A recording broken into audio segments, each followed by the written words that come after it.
Ladies and gentlemen, welcome to the Tuesday Takeover. I'm your host, D Zombie. While we wait for this progression bar to continue and continue till we say we're live on YouTube. Let me just have a quick look. We are not live. Waiting. Still waiting. We're not live yet. Anyways, while we wait till we live, this show is for educational entertainment purposes only. You have to be 21 and over to be here. If not, you have to get the flying flock out of here. That means you. I see you back there, kid. Get out. Mutancy. Get out.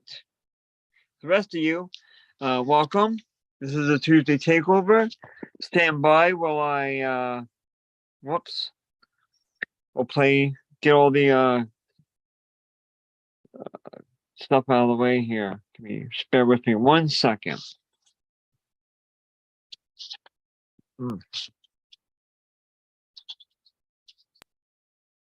Got to mute myself.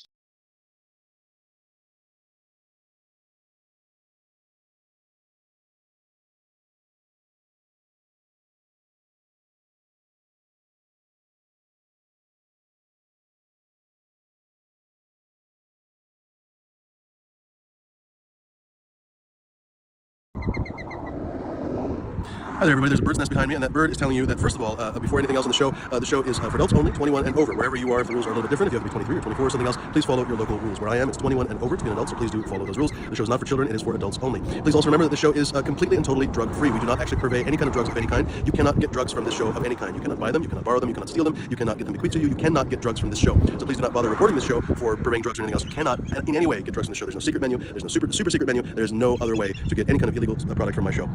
Also, please remember, we're doing this a little bit impromptu, so please bear with us, ladies and gentlemen, for the bird squawks and everything else.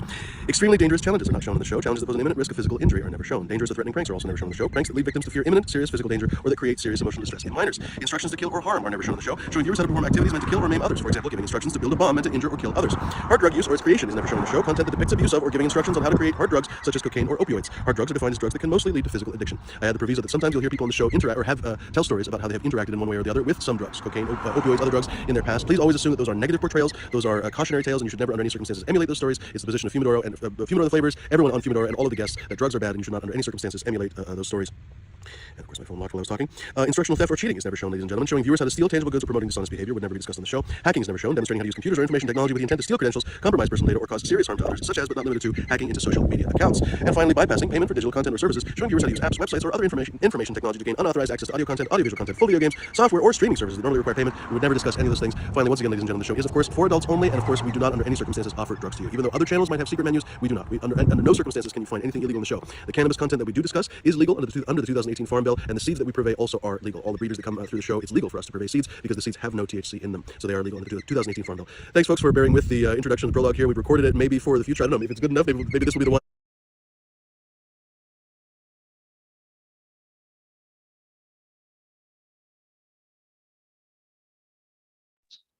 Thank you to our fearless leader, Fumidor, for the awesome,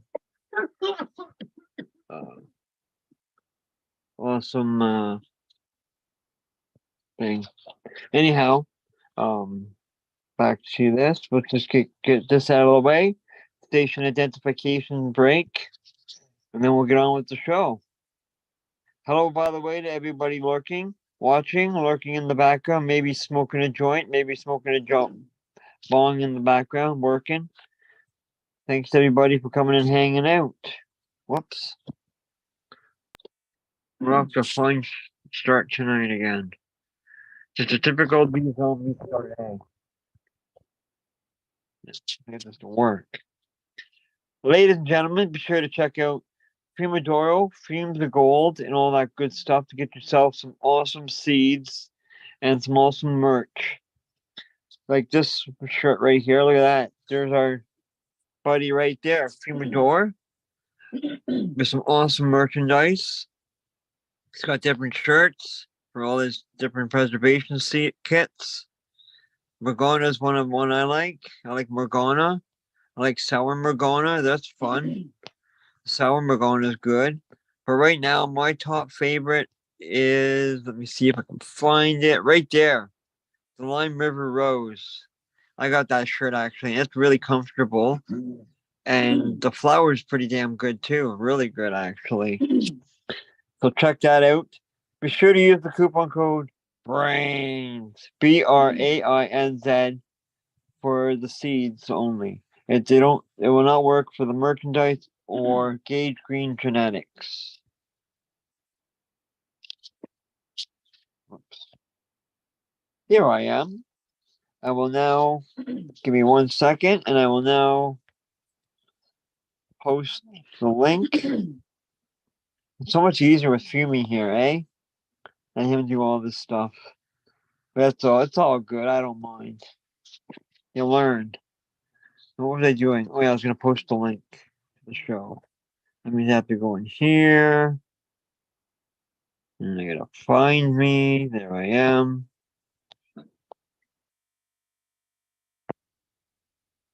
Paste. There we go. There's the link. I'll pin it to the top. I hope everybody's having a great week. Tomorrow, just a programming note, we will be on Fumadors. There, that's better. They're smashed. Tomorrow, you know what? I'll wait till Smash joins, and then I can just give this meeting information all in at once. Here he comes. Shit, my joint went out, so I'll be like this while we wait.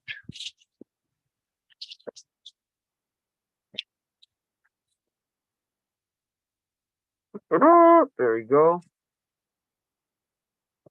What I am smoking on right now, I am smoking on some pink tuna.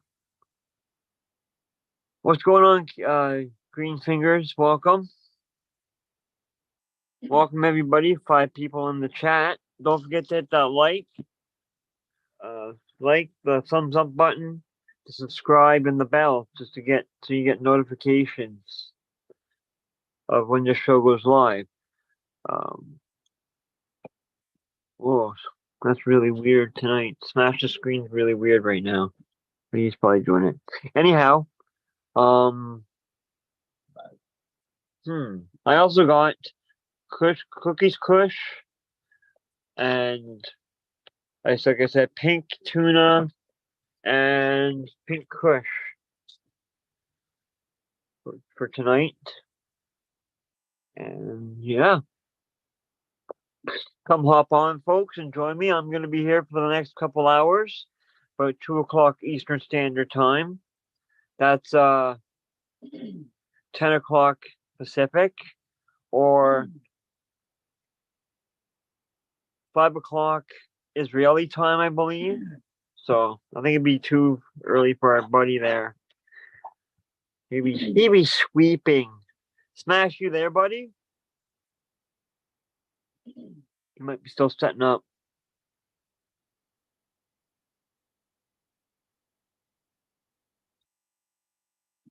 Hello? Yeah, I'm cold, so I'm gonna put my sweater back on. It's freezing here in Canada, eh? Already ready for that winter. We haven't had frost yet, but it's coming. Cheers, Crymore Grows. Welcome. Green Fingers was first in the chat this time. Good job, Green Fingers. So I'll exclude myself because I was actually the first person, but I don't count this time. What's everybody in chat smoking? I guess it's too early to ask that. This is only 7 viewers, but let's get that out there right now. What's everybody smoking on? Hey, Bud, Kilowatt, come on and join us, everybody. Oh, you go. Oh, we got chipmunks. Alvin! No, you shouldn't. We did, but it's all good. What's going on, Smashed? Nothing, man. Just hanging out. Cold. Yeah, it's freezing here.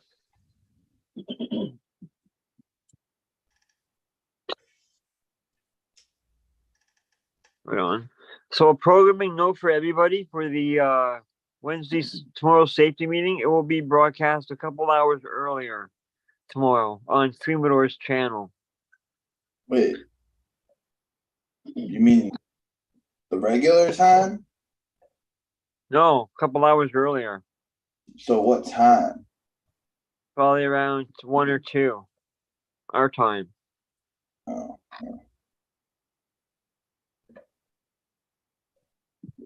it's too Yeah, early. Yeah, true. 83 degrees. Oh, smoking a quarter. No. What? Damn, Crymore. Crymore's growing a quarter ounce of joints of orange velvet. Smoking a bat.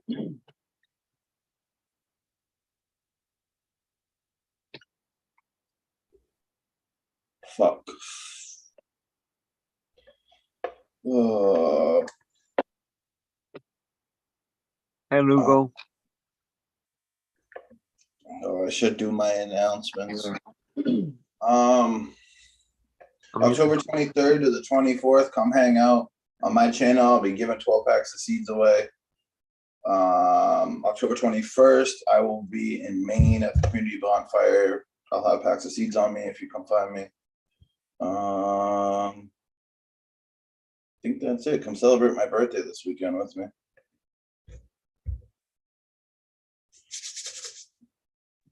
Yeah, man. Getting fucking cold. I hate the fucking winter. Yeah, I know. It's freezing here. I'm probably gonna pull in the rest of the seeds outside. Yeah. Fuck. Fucking seeded. I got this free half ounce from a delivery service yesterday, but unfortunately it has seeds in it. The bud's still good, but it's just a pain. And the seeds aren't even viable. Don't even talk to me about seeds. Yeah, I know. So I was actually smoking earlier with Crymore, and I was like, dude, I can smell a seed. Fucking in there. I think I leave the husks. I get all the physical seeds out, but I think I leave that like seed husk in there. Oh, dude, I get in there. I got this my dab tool. I got this little pointed end. I just dig in there. I make sure I get all that shit out of there. But I miss one sometimes, I guess. So I just about to fucking put it out and relight it. I'm gonna be I'm going up to Maine on the 21st. It's gonna be a fun time. I'm grabbing a couple jars of those 1400 milligram edibles. Probably grab a half ounce of oil. Probably grab an ounce of flour. Nice. I need oil. I'm running low on oil. Mm-hmm. And I can, for some reason, I can make dabs last way longer than flour. Yeah. Like I could take 2 dabs and be okay for a couple hours.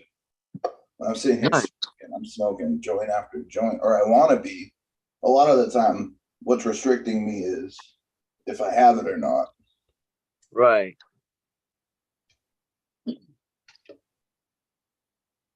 There we go. Fuck.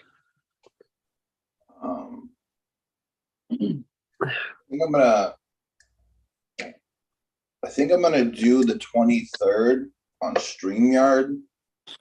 Mm-hmm. I don't think there's gonna be more than 6 people at a time. So Yeah.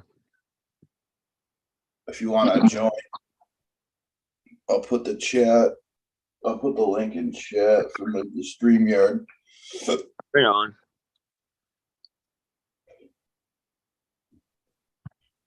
I like some of StreamYard's options.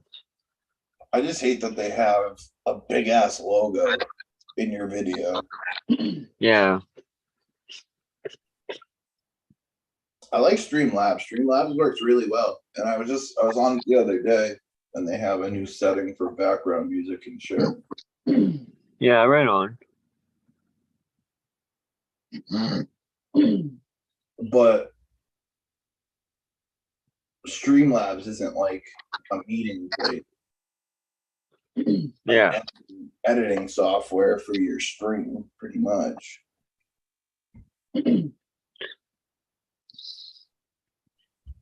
Fuck cards. Joint time. Let's smoke some of this cookies kush. I just want Saturday to hurry up and get here. Yeah, man. Oh wait, so you're going live Saturday? So, well, yeah, I'll probably be live Saturday too. When I go up to the event's only from 5:30 to 7. Oh, okay, never mind. No, Sunday to Monday. No, Monday to Tuesday. Monday to Tuesday. So start on Monday, and it will go into the 24th. I don't know. I said 12 hours, but I'm a lazy piece of shit. So I probably play video games for like 4 of those hours. Here comes Cap. But it should be fun. Give it away, Papaya Upkeep, the Chem OF4, Reg F1s. I got Right on. the limited edition Chem Dog. I only have a couple of these seeds, Chem Dog to Chem 91 Calio, and then I have Apple Fritter to Chem 91 Calio. I only have maybe 100 seeds of each, maybe.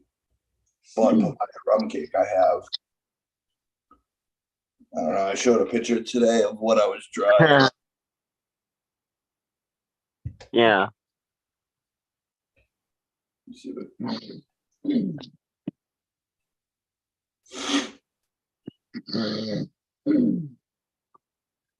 Aw, cute little kitty.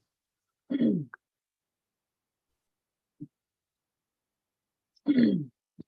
no, I can't turn it on. You So, keep on muting me, man. yeah. Sorry, I was trying to unspotlight you. I spotlighted you for a minute to show the kitty off.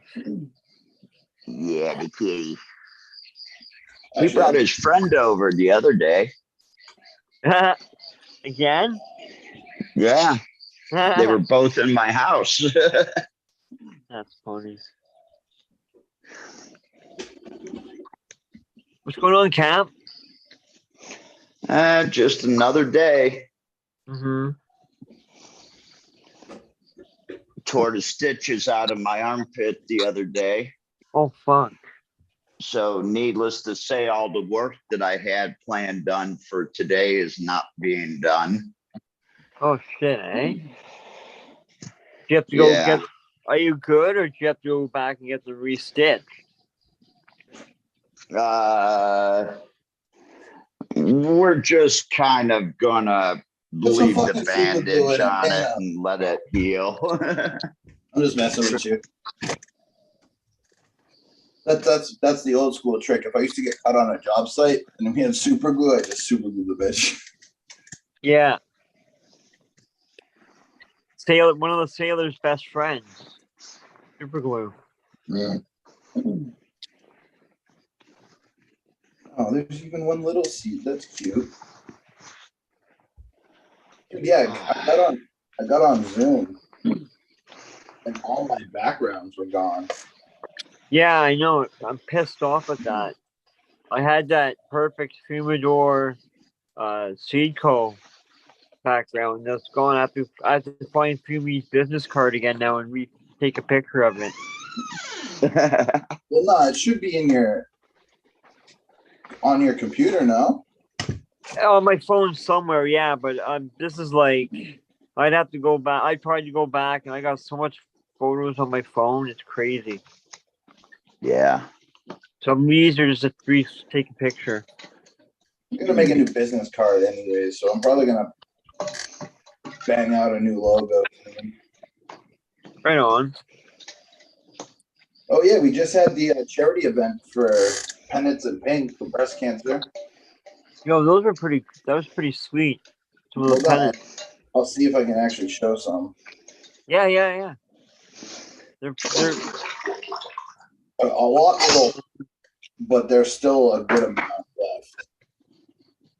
There was a razor. I forgot who did it. There was a razor dude. They got a wall.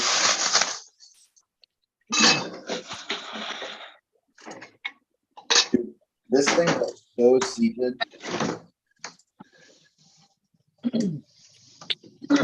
cheers, comic. Cheers, everybody in chat. Cheers, everybody watching. Maybe not chatting back in the background, lurking around, smoking a joint, doing some work. Welcome. I'm gonna roll a joint now. You're rolling the joint. What's AI composition? It's where AI composites your paper for you. Well, no, it's like on Zoom. Well, AI's come to everything, buddy. Yeah, You but probably put it up there and you could be a little character, and every time you talk, the character talks for you. That's one. That's a salt rig. Oh, right on penance. That's the pink razor blade. It was expensive though. They want 300 for it. Holy shit. I like that shoe. And the pig's cool. Yeah, the shoe. Tammy bought. I think this is it's a Z piece. She does this like distressed look. We got a couple of her pieces in there. She does great work. Was that Hank Hill in a propane bottle? Yeah. That's funny. I'm watching the playback actually. I get the playback going. Like, oh hey, wait a minute. This thing got so seated, dude. There's like no actual bud. It's just straight seed. I love it. Oh. Rough. Hey, Kitty, I think you're sitting in the sun a little bit too much. I'm gonna have to re-roll this. This is a fucked up joint. Fuck. Stay still. There. See, that didn't hurt you. Mhm. Now I'm going to take your spot, though. Ah, Yeah, you're my kitty. what's everybody in chat smoking on tonight? And come join us, all you people out there. I don't bite too hard. Here in a couple minutes, I'll be smoking on some pineapple Larry OG. Crazy. It's, I tell you what, it doesn't compare to the last Larry OG I had, probably because it's crossed with something pineapple, Yeah. but it still puts on the same high, and that's all that matters. Hmm. The guy's like, but that's only 150 baht a gram, and I don't think it's as good as his last one. Mm-hmm. Well, I think it's a lot better than the one you're smoking. And you paid 250, 300 baht for that one. Fuck. Well, yeah, but you got to remember, everyone's different too. Cannabinoid systems, like there's stuff you like that I don't like. There's stuff he likes that I don't like. Vice versa. Exactly. Wow, this is another fucked up joint. Fucking can't roll tonight.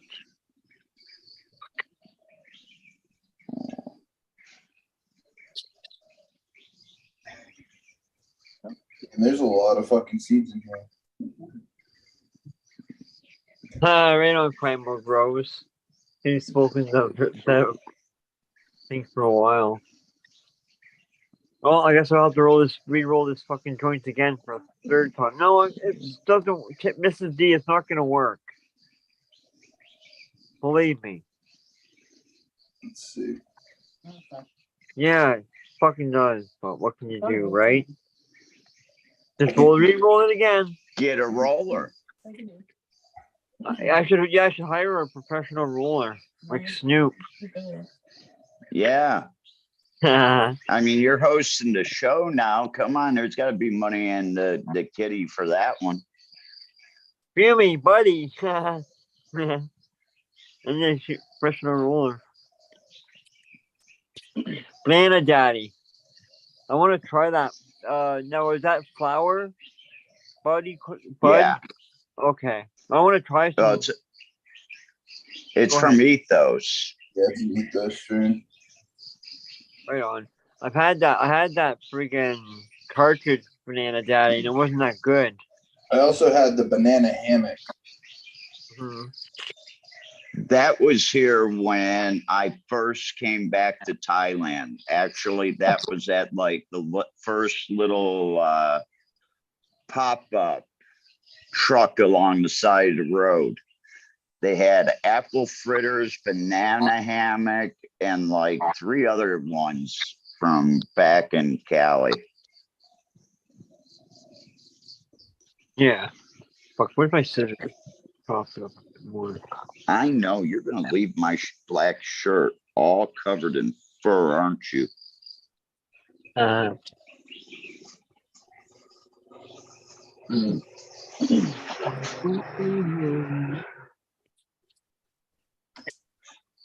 Keep dropping.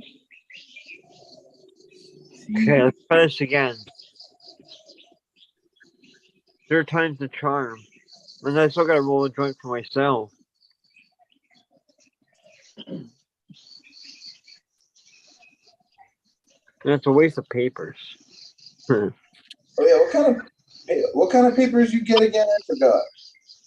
Me? Yeah, Players. I was trying to tell Crimo the other day, and I forgot.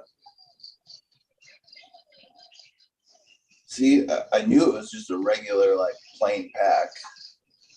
Yeah, see how the pack? This is how Canada sells all their papers and all their cigarettes now in a pack. Just like this brown, no label bullshit. It's crazy. He was. No sailors or nothing. They were saying that they go to the dispensary and get dollar papers. Mm-hmm. So I was like, oh yeah, D smokes like I couldn't remember. There's a shop here in town that sells papers for $1.10 a pack. And everybody else sells them for like $2.50, $3. Bastards. Yeah, I know papers are going up. It's like $5 something for 2 packs of my papers.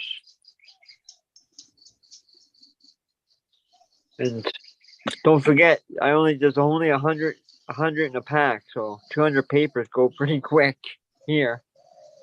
Yeah, I get the 300 packs. Yeah, right on. Exactly. Yeah, sleepy kitty now. Crymore smokes True North's king size paper from dispensary. Oh yeah. Oh, by the way, fuck you, Nightbot. First victim. Love for the plant. Welcome, Love for the plant, by the way. God damn it, I keep dropping seeds. Not like me.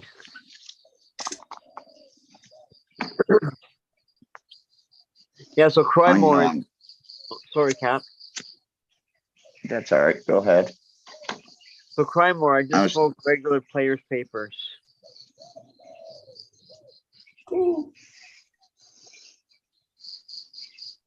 Hey, if you get good papers for $1, that's the way to do it. Well, I can't. At the normal. I'm sorry, D. Go ahead, Captain. I cut you off. At the normal chapter, we had all of our papers at $1 a pack. I think that's what it should be. That's the only time that we cross the line between like being able to talk about cannabis and having a product that could be used for cannabis. Mm-hmm. But since they were cigarette papers, they really were called cigarette papers. Yep. So we did push it there. We sold a ton of papers though for $1 a pack. They still Hang got on. you can get job papers for $1. We were selling Hempfire at that time. Hempfire was just coming out. Raw wasn't even out at that time. Oh, I'm gonna have I hate raw. so many seeds. Here, powder ones for you. Thank you. Yep. There's gotta be at least 100 in here already. And that's just me picking off little buds. Mm-hmm. I haven't even gone through the whole main cola yet. Probably gonna put it back on the dryer for a couple, probably tonight, put it on for a couple hours. Mm-hmm. I put it, so I let it sit outside for a couple days, then I brought it in. I put it in the dehydrator at the lowest level, which is like 70, 85, something like that. And I put it on for a couple hours. I did it for 2 hours today. I'm probably gonna go back and do it for another 2 hours and then just let it sit till tomorrow and try to pick them out. I gotta make more packs. I wanna hand out seeds at the event. The Hang on. Afghani mango that we did this year, that came out probably with, oh, it's gonna have thousands of seeds on it. But the Bubba Kush, we can't get a lot of mature seeds on it. We're gonna let it go another week. That's why We've already had to cut some of the branches off because of bud mold, bud rot. I cut a couple branches off, but I also went in and took the seeds out of them. But yeah, Chem Dog and Apple Fritter, I let stay outside because they started flowering later. I put them outside later.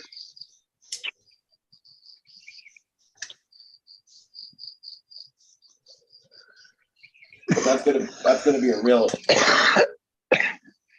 I'm hoping that Chem Dog to Chem 91 Calio is just straight funk.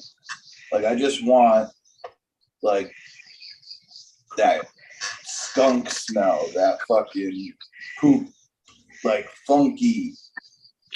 I Boozy. don't know if you're gonna get that out of the Calio then. Yeah, but that's a cross. So that Calio is an F4 and it's always been picked for a boozy orangey turf. Yeah, So it's got some funk in it. So I'm hoping bringing it back to the Chem Dog brings some more funk back into it. yeah, but you just said skunk. Yeah, not like skunk, but like the smell, like funky. Okay. I don't know how to describe it. I don't know, like how would Funky you, foot smell. yeah, something like that. Yeah, Yeah. like a lactobacillus funk or something. Oh, got a little scar here. But I'm flipping Great Fun Dip, Leonardo, another chem dog and apple fritter Saturday. That's awesome. Yeah, I'm trying to get Fun another deal. harvest out. I need flour with no seeds in it ASAP. Mhm. They cut the field next to my house. Now I'm having dreams of a big greenhouse. Dude, I must have been super stoned earlier because there's wax in my banger I never took.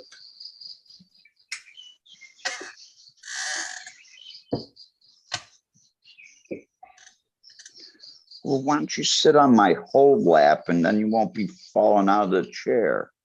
That's what she said.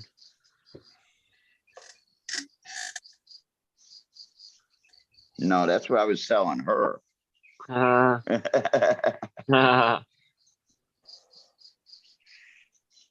I don't want to be sitting on some girl's lap, then that means she's bigger than me.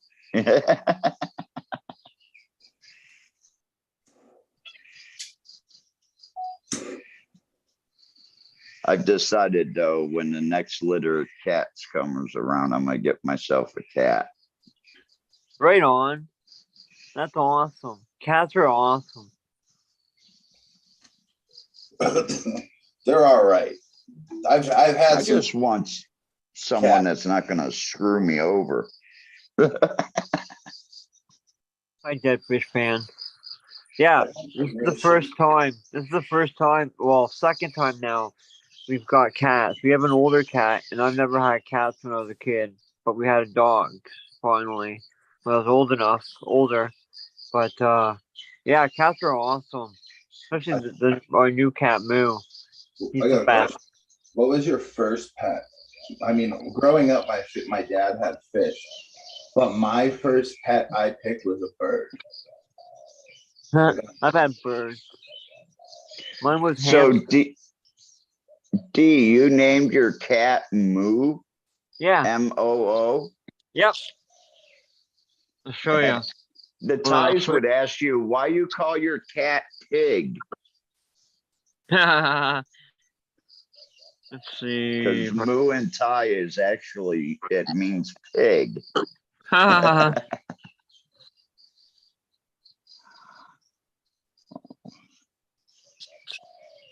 That's why we Just call him Moo. loving this. He looks like a Jersey or a Holstein cow. Yeah.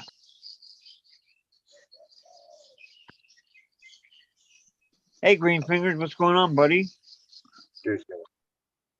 Hey, Robert.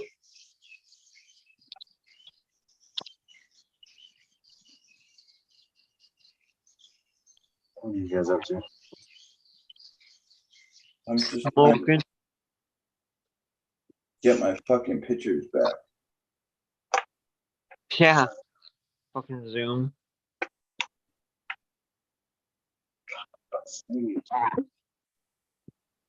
What are you up to, Green Fingers?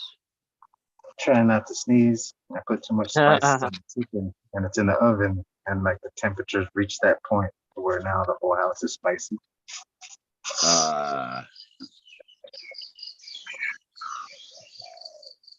Yeah, smells good, yo. Ready to eat. I'm gonna smoke some hash. Nice. Just can't decide which one. Biscotti, the lemon. No, it's not lemon. Yeah, lemon breath or Green Lantern or can't remember what the last one is. Now they cut that grass, I better not flick my cigarettes over top the wall.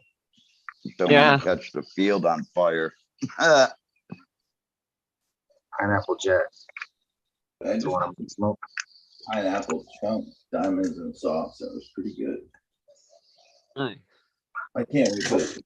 I love going somewhere that there's 150, 200 different strains of like oil and I don't know, 500 different strains of flour.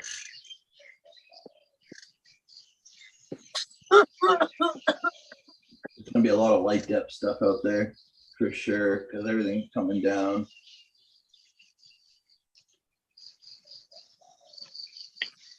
I need to make Yeah, cash. but probably just like last year, there's gonna be a lot of people out there that are just gonna take all of that, or they're gonna have a company come in and the company's gonna pick out which plants.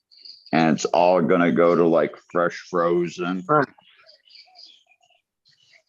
Yeah, Maine's a little different. I don't know how to describe Maine. Maine's like Michigan. Well, that's how Michigan went. Nice. Still a bunch of farmers markets. This is one of those like events where the location's not dropped I for get 20 my hours, cup. 24 hours before. Oh, come on, cat. I need to get my cup. So, yeah, you don't know the address till 24 hours before. I think the vendors might know, but that's about it. There. Yeah.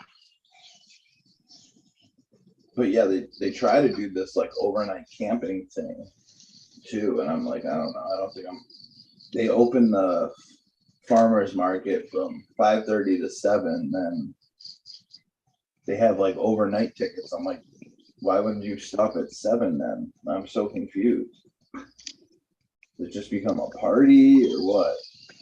Yeah, at that point, what they can do is say the event is over. We've locked the doors or the gates to the event, and it becomes a private party at that point in time. Oh, it's private as is. You have to go to, you buy tickets, 18 and older. Like it's on a farm. It's one of those. But then why don't you look into your laws, Smash, and find out what is actually legal and not legal in your state, and then you can actually tell us. Oh, you can't do that here. That's illegal. You can't have farmers market. You say it is, but maybe they found a way to get around it. No, not in our laws, not in Mass's laws at least. Yeah. Maybe in Maine's. Nah, there's nothing to get around anybody's laws, right? So the only way to get around it is Pay a lawyer. the only way to get around it is saying you're getting a donation and or giving it away for free. By a judge. But then the argument is to be made, why did you have 20 pounds? Because I grew 6 plants and I didn't think I'd get 5 pounds a plant. I thought it would be like my indoor harvest where I got 2.5 to 3 ounces per plant. But yeah, you can't just sell it. It has to be like that's like the loophole. Well, But sell a t-shirt. at this event, Sell a t-shirt, get an ounce. it's more of a farmer's market. Like everyone has their wares out for sale. Where are you going? Definitely still grassroots. Oh, you're gonna go for the water.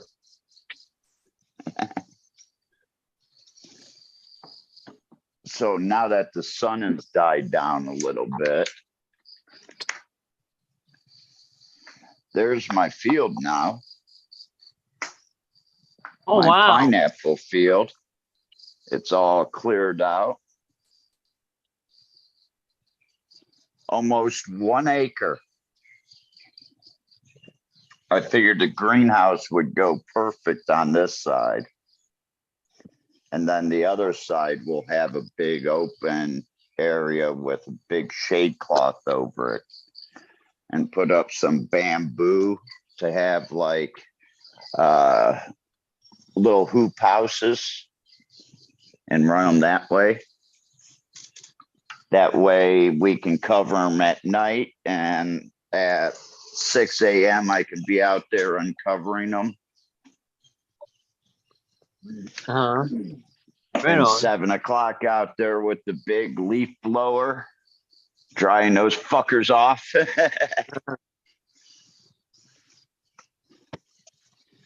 Man, that cat left me covered in cat hair. I was gonna say I wouldn't touch a cat when I wear black at my grandma's. I'd be like arm distance, like, all right, good cat. Stay the fuck up. Stay off my clothes. Actually, you guys really didn't notice it, but I wore this shirt last night. So, hey, Bog, sour grapes. Yeah. I could probably get you a pack of sour bubble. Oh hell yeah. That'd be dope.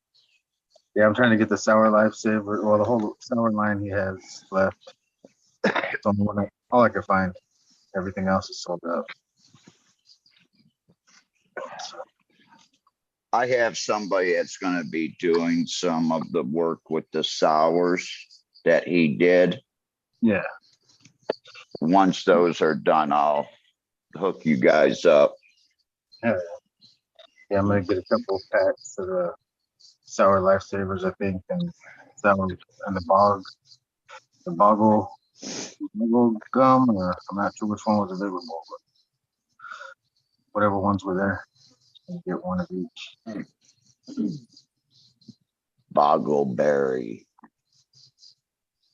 think it was Bog Bubble, the one I was. It's Kush times bubble gum or something simple.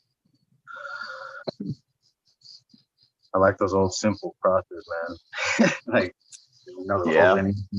It's not like just watered down, real kind of cookie stuff. Looks like fun.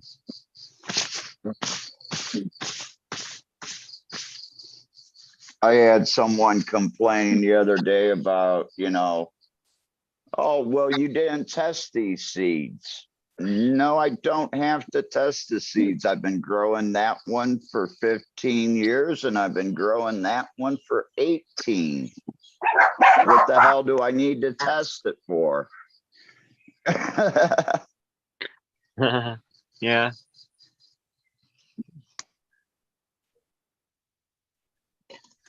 Hey, If bud. the seeds I made and they didn't herm to buy now, they're not gonna herm. It's been 15 years. Hey, buddy. Hi, Cap. Hi, D. Hi, Smashed. And hey, Green Fingers. How you doing? All right. Always good to hang with Green Fingers. Hey, thanks for telling us about that link a while ago, bud. The LAX. Oh, you like that? Yeah, you never know what that. Sometimes it's boring. There's not a lot, and then every once in a while, he's right there at the craziest. Oh, dude, yeah. I've been Stuff watching at that LA. every time he goes live, and then his buddy too has a channel too. Yeah. And I check him out too. Well, actually, it's like, what do they call this? It's like the people's news, like every city, like, one time I found one, it was like in Phoenix, Arizona, that do it, like basically just following that model. Sometimes I'm amazed because in the chat or whatever, people donate. People give him 20 here, 10, he doesn't like push it or say much about it, but I'm always surprised that The super chat. Yeah. Well, he's providing a service to a lot of people, because like the way that news works, they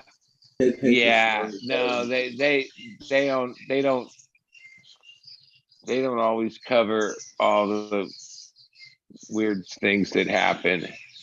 Yeah, they get to pick the stories that are going on. A lot of times, like in this last week, it seems like the trend is semi-minor accidents with like nice cars, but somebody takes out the fire hydrant, and then the fire hydrant is blowing like crazy, and then the fire department comes and these guys find the spot in the where they can turn the valve off. Yeah. Yeah. Like, yeah. This one a little while ago, yeah, it was like a really nice Porsche. And I don't even it didn't even look like the windows were rolled up. The doors were shut, but yeah, like that car was probably getting ruined by the like more damage. It was just a minor fender bender, but yeah, if your car gets flooded by a fire hydrant, By water. yeah. Yeah. This guy does all of and what and Doug and said. and like, oh, it was a months ago, and it ended up being a story because there was a fatality, but it was right on Sunset Boulevard, which I recognized. It was a Tesla crash, and literally that car burned down to where there was Okay. nothing even recognizable in like less than 10 minutes. Even the fire department, like, you can't just use water. Like, No. oh, it took an extra amount of time before the right unit came that had the correct foam. But I remember hearing a thing about, oh yeah, how dangerous and how fast the Tesla, like, if a certain situation happened. Yeah, this thing like basically burned down, melted down to where you couldn't even tell it was a car in like 10 minutes. I was like, holy shit. It's like other And cars, oh, there'd still be the frame and, there'd be the rims of the melted it all. tires. Yeah, like whatever that fire was with all those batteries, that was crazy, and it happened so fast. And sure enough, there was somebody in the car that didn't get out, and it was like a hit and run. And then they found the guy the next day. Wow. But yeah, someone died in it. Now I went because my mom went and bought, one of those SUV G-Wagon type Mercedes. I went out and I bought her a little toolkit that she keeps on the inside of her in the glove compartment. And it's only like a $6 tool. The one side, you can put it against your seat belt, and it's very sharp because I did try it out. It will cut right through a seat belt, and then it's got two little ends that are pointed and made out of metal. And you take that and you hit that at the bottom, if you're inside left-hand corner of your window, and it will shatter your window, because a lot of these cars now today, when you get into an accident, if you lose your electronics, you can't open your doors. Yeah, or your window. Exactly. So, I bought my mom something. She goes, "What's this for?" And I said, "It's for to cut your seat belt and actually Yeah. smash your window to get And out." unless you have the right tool to smash a car window, yeah, they break and then they like just stay together. It's not that easy to like break it enough to get No. out. Like, The I guy don't think that you was- could do it with like your foot or nope. You need a tool to break. It's tempered or whatever they call. Yeah. Piece It of cracks. spark plug would work too. Spark Well, plug. would he came across the car that he did actually had a lamination on the windows. Yeah, So that's when he smart. went to bust it, it just kind of spidered. Mhm. The small points you need at work, like the little on the spark plug. That's why they use them. Small How points. did you know, Green Fingers? I've watched a lot of They had to episodes of use 'em. Cops. I watched a lot of episodes of Cops.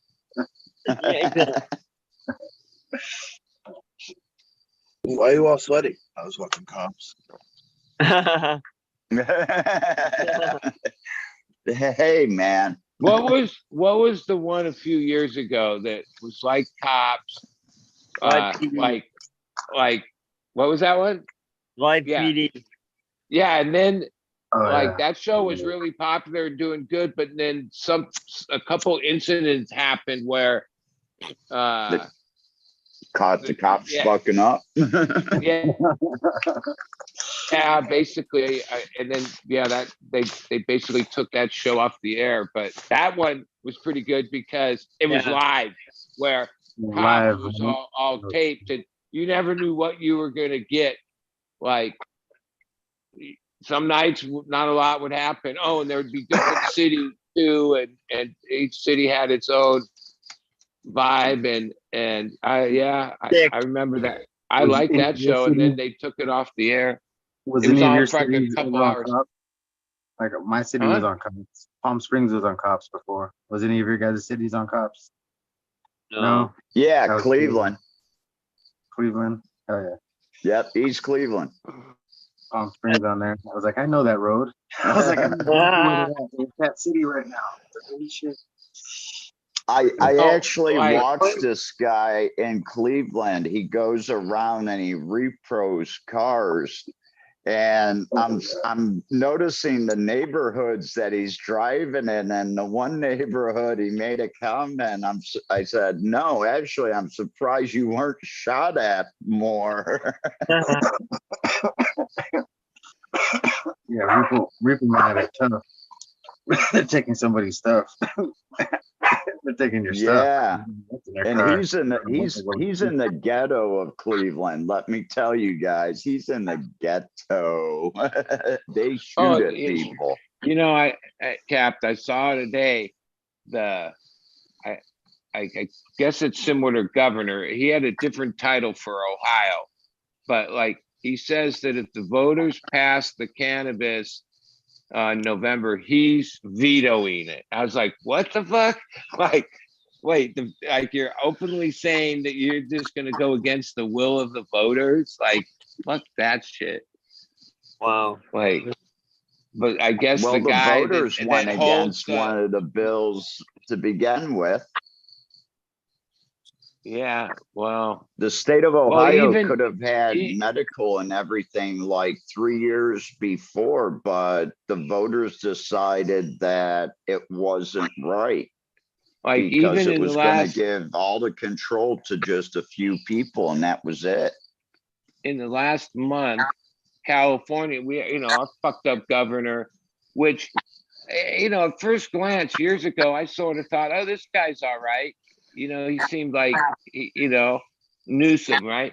But he turns out to be the fuck this governor. But in the last month, he's vetoed, like, oh, there was a bill to like basically allow consumption lounge things. Oh, he vetoed it.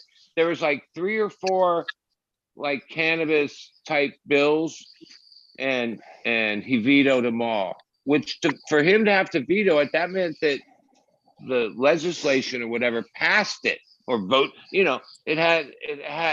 Like it's one guy decides, oh fuck that. Like, yeah, it seems And like that's even a trend. in where California, the consumption lounges, that if I understand, the ones that are actually opening, running, you have to buy your flower at the consumption lounge. So what you're Yeah. doing is you're taking away, 20, 30, 40 jobs, but you're taking a lot of tax money away too. Well, yeah, I'm not sure what creates but the ones that are set up, they're just not cool. They're not cool. It's not like any of them get any traction. They do get traction as like event space where like, oh, so-and-so company throws an event that, like a private thing and but as far as like to me, Well, I'm not from Colorado, but I remember when the Colorado first passed their thing, even in the wording, it it was like going against alcohol. It was like basically saying that if alcohol is legal, then cannabis should be too, right? And yeah, as there's obviously people in court cases and stuff to try to get lounges or bars or whatever you however you want to describe it. To me, the simple argument is, wait, like you have this entrenched culture of alcohol served everywhere, restaurants, bars, sports bars, this, that, every concoction of a bar you could ever think of, right? But somehow like the use of cannabis is like some taboo, but that and all that it stands for and creates, and the drunk driving and the violence fights, this crazy shit that happens in bars. Uh, yeah, but somehow having a cannabis place that's built on that same model is like a big no-no. So like to me, that's just like, yeah, on what grounds? How do you like on what grounds do you stand that, oh yeah, you can serve alcohol any way you want, but God forbid you have like a cannabis spot. Like that to me is And like, and now it's like so many years later, and the public is probably okay. Like it's like, you know, I to me, I'm pretty sure that if you followed the money, you'd find that there's lobbyists from the bars, the alcohol industry oh, that they're is fighting against preventing it cannabis. because Yeah. they don't want like to lose. They want to be the only social thing in town. Like whether you even drink or not, oh, place to meet people or whatever is the bar, right? Like and to me, cannabis should be able to have a bar, should be able to have a farmer's market, a bar, like Consumption lounge. all those things. Like no question about it. Like there's, to me, if you debated the pros and cons or whatever, took a vote, yeah, but somehow it seems like, yeah, they're hanging on. Like even that it got to the point that the governor had to veto it, right? And a lot of that, oh, that didn't make big news. That was just a little, like he vetoed a bunch of like he vetoes a lot of shit. Like, but in the last month or so, there was, I think it was 3 different things that all involved cannabis that he vetoed. I feel if the people vote for something, it should be a lot harder than one person just to say no. Well, even this couple of days ago, and James Loud has a show, and he had this guy from Jamaica, the Rastafari guy, and Steve D'Angelo. But like they were explaining that in Jamaica, who, you know, it wasn't easy to get cannabis laws there. There was a battle. They have like medical for the people there, but they have like a license and a part of it that's export, right? And even the guy explained they don't actually export the flower. They export like a crude oil that then whatever country in Europe, whatever that buys it, refines it further, right? To whatever products they want, right? That's the way Thailand's gonna go. And I guess the reason that even states aren't allowed to start, and Canada has an export, and Thailand, it looks like they got their eyes on that. Colombia is vying for that. Wait, we have, especially California, we have like a brand of just, you know, California product that's world renowned, right? We have a cannabis industry that's struggling and overproduction. But I think as when it comes to like export, oh, until the federal law changes, a state can't just set up their own. Like if California or No. Michigan or one of them said, well, yeah, why, but It has to why? be federal. Considering that that's like obvious economic play, that's part of the engine. You see other countries. How is it that that's not like one of our main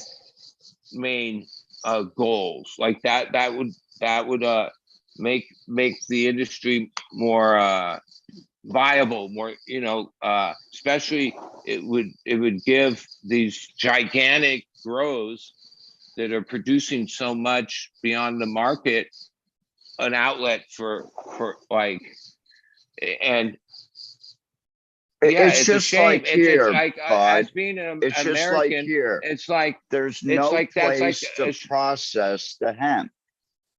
even the fact that a lot of people throw around the word cannabis industry, right?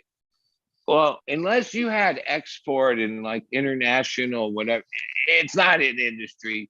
Like the fact, and even it bugs me. Like I would never say, oh, I'm in the cannabis industry. I'm like, and you don't want to volunteer. It's like you don't want to become an industry. All the things that we're fearing that would be the worst thing for cannabis is what it will become when it's an industry.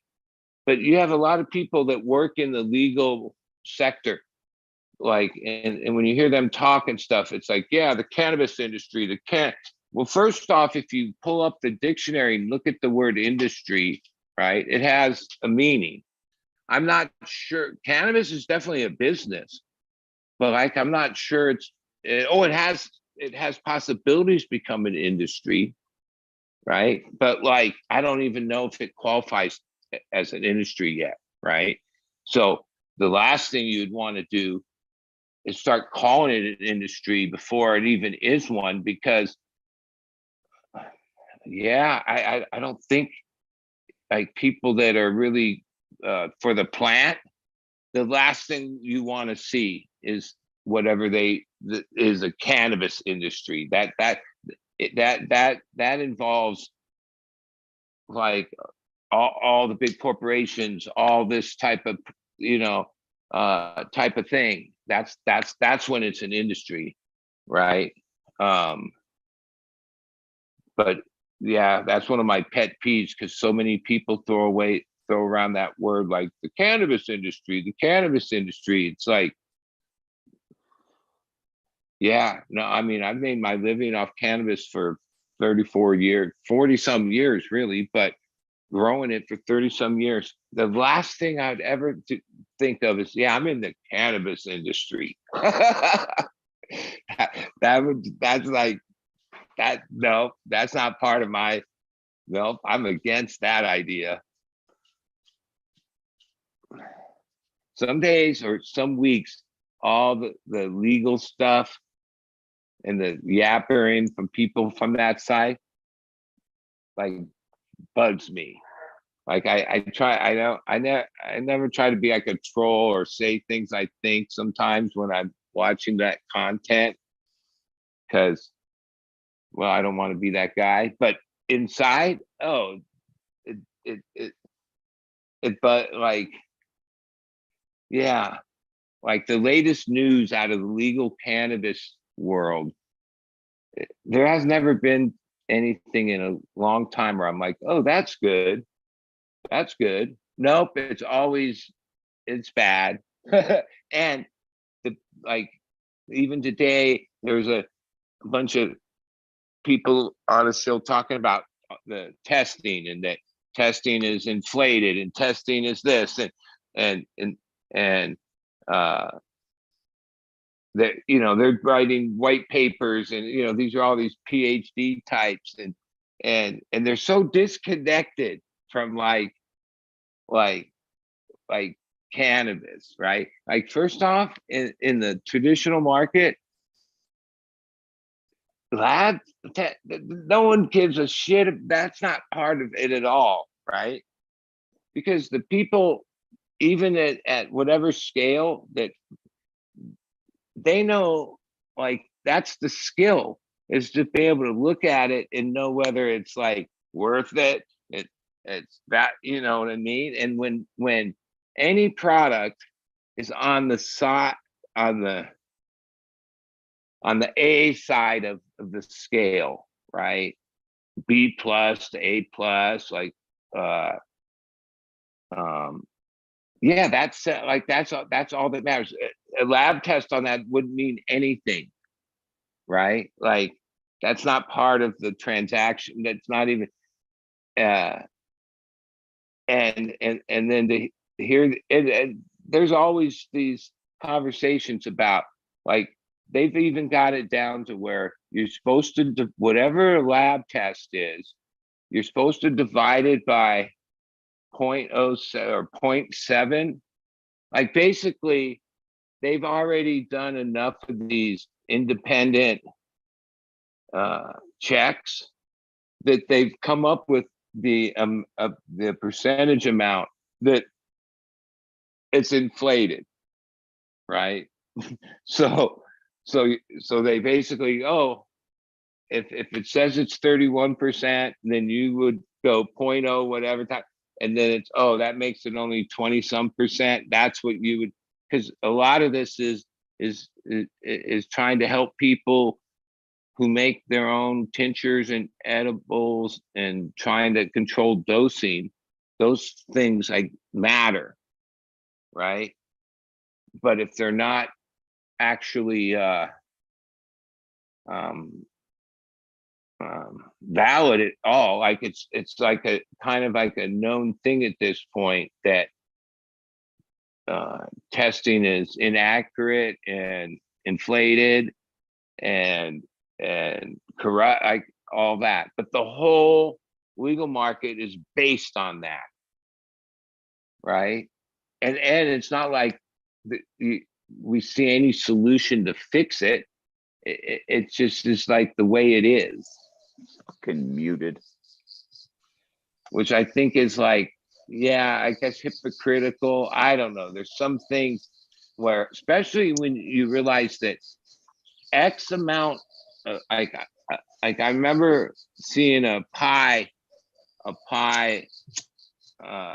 you know, like a economic pie Chart. where chart, and it was in 10-year increments, and it, like, showed where each dollar of cannabis went or was going, right?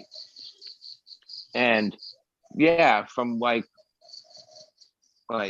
back when till now, it's like all these other paws are in it, right? Like, oh, this lawyer sector's growing massively, right? That's one of the ones that's had the most growth. Like, 20 years ago, it was like a 1% of cannabis dollar was, and mainly that was for legal defense and stuff, right?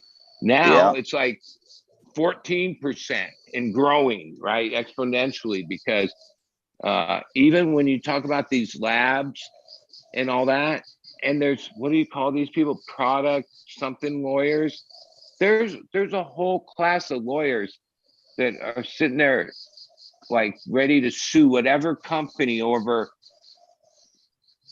the product, and it's truth in advertise, you know, like, and eventually that's going to happen in cannabis, where some product liability case will come up where it'll show that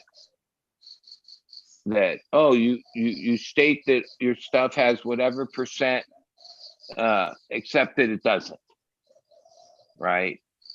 And even in this show today, because I know from running my fruit stand or being in the fruit business, the only real regulatory authority that we had that we didn't fuck around with, was weights and measures, right? Weights and measures. A lot of that is, oh, they came and calibrated your scales and this, and weights and measures is a big part of a gas pump, right? Making sure that it's not cheating you a teeny bit every purchase, or, you know, weights and measures, right? And even this one guy today was like, brought that up, that eventually, that's who would get involved in this, because Yeah, like, oh, if you're saying something's 30%, that's like a weight and measures thing.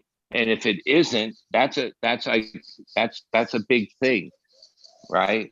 You Like, actually, Bud, you just brought up a really huge thing. You know, without that weights and measures oversight over each state, yeah, you know, how many people go to the gas pump and they don't even do and that well, you really can't do the math really that quick, but you know, they could be stealing a couple pennies off of everybody using the pump. look, Well, like in a my place like LA or, you know, a bigger city, man, you my could all of a sudden those pennies add up to $10,000 a week. Yeah, oh yeah. At my local gas station, they redid the programming or whatever. So now when you hit $5 or less, right, it goes to this like automatic slow trickle, right? For the last now all pumps sort of do that, but usually it's like, oh, when there's 50 cents left, then it goes slow, right? So in the last month, they switched. Like today, I was getting gas, and I was like having to sit there where the last $5. It took like a couple minutes, and I was thinking, yeah, I wonder, and like how much is really trickling through here, right? Like, yeah. But I know that they get tested, meaning if a lot of gas stations, there's a weights and measures guy that comes by every once in a while, and he has like the measuring ability, and oh, they put their little seal, and uh and I'm sure I don't have a dispenser or deal with any of that. Like I just know from being in the produce business, any scale I had to be calibrated and had to have the sticker every year. You had to pay a certain amount a year, and Yeah. some years they didn't come. Other years the guy would pop in randomly, and he had like real weights, and he would double check them and stuff, because the reason that agency exists in our time is because humans have been shorting each other. Like yeah, like that's been going on since the Roman days or whatever, right? Exactly. Like, when they've made the first silver or gold coin, you can always find a little piece that had been shaven off. Someone chipped a little piece off of the coin. And if you do that to like 100 coins, you end up with an extra 1 or 2 coins. Yeah, no, like humans are like, if there's a way to scam, whatever. Oh, like, so if we don't have the regulatory FDA, weights and measures, all these type of agencies, they're all in existence to protect consumers or protect people from like what happens when you, over the years before we had that stuff, there, yeah, people were scamming gold, whatever it was, people figured out a way, some of them pretty ingenious, you know what I mean? And that's what really made Mexico popular in the 1840s, 1850s, 1860s, was if you look at the Mexican coinage, it will give you how pure it is and how much the coin actually weighs. It's stamped right on the coin. Hey, and that's why the US had to go to what they call a trade dollar. Hey, I saw a Instagram thing from this coin guy, this young guy, and he was showing that on the new pennies, you're talking 2023 pennies. Now, he didn't say what percentage is in the circulation. Copper, zinc. No, but okay, so really small at the bottom of the penny, there's these initials that are the engraver, okay? on these certain pennies, past that is an extra little V, right? Like you can't even see it unless you have like a scope, right? And this whatever reel or whatever you call it, yeah, he was telling people, yeah, check your pennies because those ones have been sold up to 1,000 each for a penny that has like this weird V on it that I don't know, that forget what he said is how it got messed up, or so many of them got out, or like I know you're into coins. There's always these weird coins out that are valuable because there's some little There's thing also different. bills too, star notes, and Yeah. a lot of shit. I actually picked up a star note in Cambodia, and you can look up star notes. And this was $100 bill. And we figured out that because of the first two letters on it, that all these star notes actually ended up in Asia. And there's like 650,000 of these star notes from the PL sheet series. I sold it Well, for $160. My grandfather, my mom's dad, yeah, it turned he died when I was like just barely a teenager, and he had my uncles and aunts, so I wasn't involved with his estate, all that stuff. But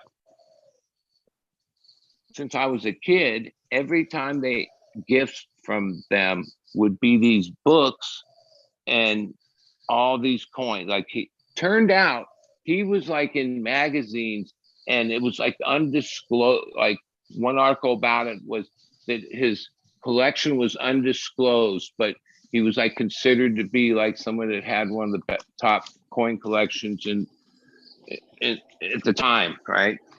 I knew it was, he had this closet that was like super secure, and yeah, that's where he had all the stuff. But when he passed away, the family, what they sold it, split the money, all that kind of deal. But and this was so many years ago, but even all these things he gave us, bills and coins, like they were all, yeah, I forgot, I probably was in my late teens or 20s, and I would sell it for whatever, not for face value. Like I'd go to the coin shop, but I like needed money or whatever, like got whatever small money, which I realized, oh, if I would have saved that stuff, like just never messed with it. I think my one cousin saved it all, and I assume it's worth all this, worth money. Probably $30,000-$40,000 today. Yeah, no, that's like rare collectible coin, or that whole. My dad got into stamps. I used to go to like stamp and like currency. Yeah. Little get-togethers. It was cool. Well, I mean, I always wondered if, because now the postal has what they call forever stamps, right? So, and in the last so many years, the price has continued to raise, right? So if you would have bought X amount of forever stamps at whatever time, like a huge amount, and just held them for whatever small amount of years, that could have been a huge profit, right? I mean, if you could buy stamps when they were 30 some cents each forever, and now they're 60 cents each 20 years later or whatever, because like postal stamps just keep going up and up and up. I guess that's the concept of the forever stamp, right? Like somebody's probably sitting on 1 million of them that they bought at whatever price and are now worth, I guess I don't know how you would sell them. Double what they paid for them. Well, yeah, that's the sketch. So the post office won't buy them, but you can find like people are allowed to buy them. So if you go to a mom and pop, just like mail center, they can buy them. Yeah, my one partner, Gary, a couple times I've went with them, but around town, there's these like coin shop store, gold, whatever. Like, yeah, he's always he. I don't even think it's coins. He likes to buy gold and silver or whatever. Bars. But like I remember going in there, and the guy looks like he's pretty straight, right? Like, other than there's a lot of hustle in that game. Yeah.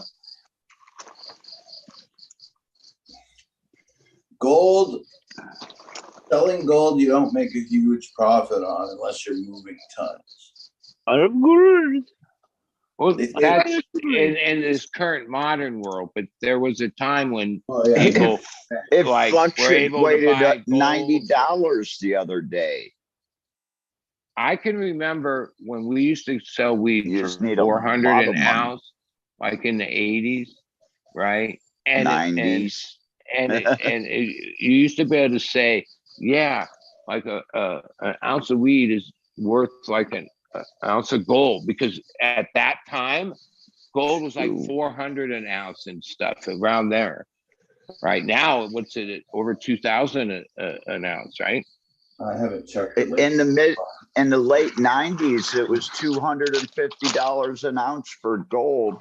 My mom's selling, this is when she accepted me selling pot, was the fact, and growing it in the bedroom, was the fact that she sold her friend a ring that had over an ounce of gold in it for less than $300. But her friend gave me $400 for an ounce of cannabis.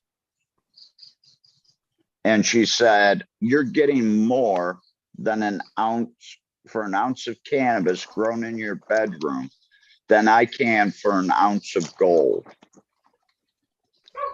Yeah, She never said a word about me I mean, growing again.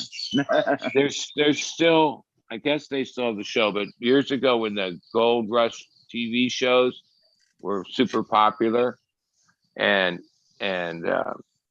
they would show the process of like how they would like screen out the finest little gold, and I realized, yeah, like even rosin or keef or hash making is like a scaled down version of like oh, they had a trommel, oh, we use a washing machine, no, then they use whatever to like, and they use water, and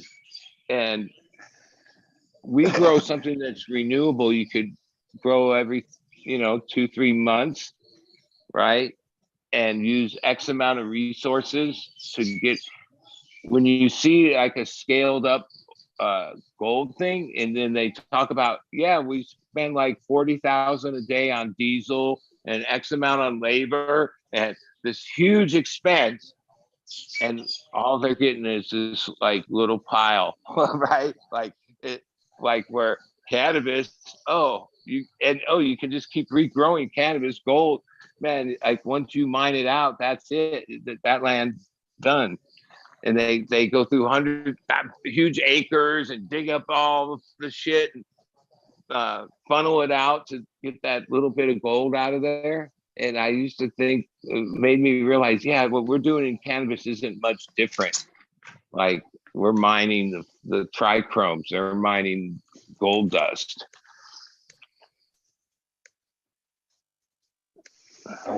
Someone's looking at my goddamn field. I gotta go out and take a look.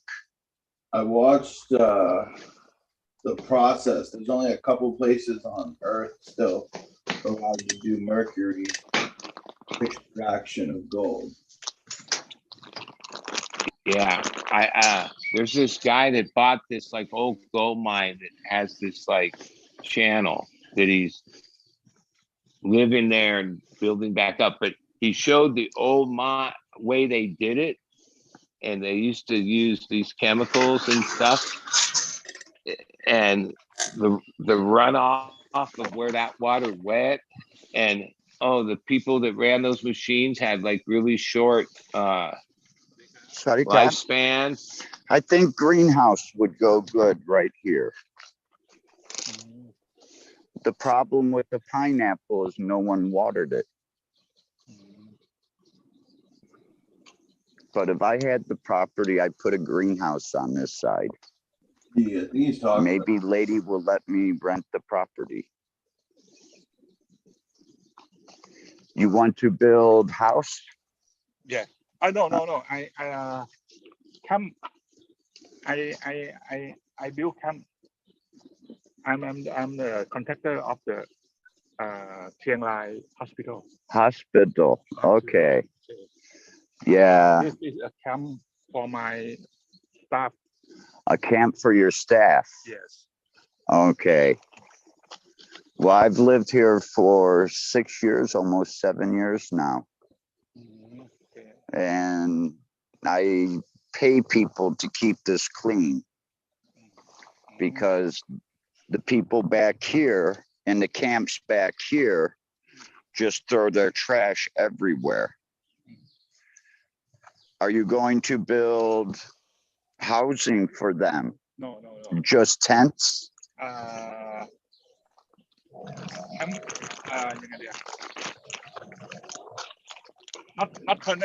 permanent.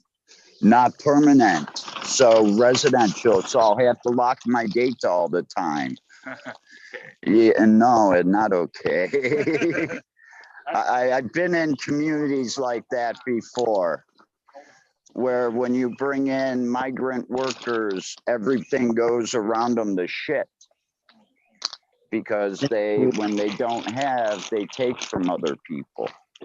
And that's what happens with the people that stay back over here. Wait, Cap, he said the hospital? So then the people that work at the hospital live in like an encampment? You'd think they could afford to live in a house. And there's only one way in and out, and it's that way. So very hard to get to. Thank you. Captain is like anybody that comes there and is inquiry, he's like trying to talk them out of it. Because he doesn't, Well, he wants the place himself. They want to put up a temporary camp for the hospital there. I don't understand. Like, so people that work at the hospital are going to live out in a field in temporary conditions. Like, I don't know why, but you know what? I'm going to talk to the old lady and see if I can't block this. This is bullshit. You all know what happens when they put in temporary housing. Because if they were going to build something permanent back there for them, then that would be a totally different thing.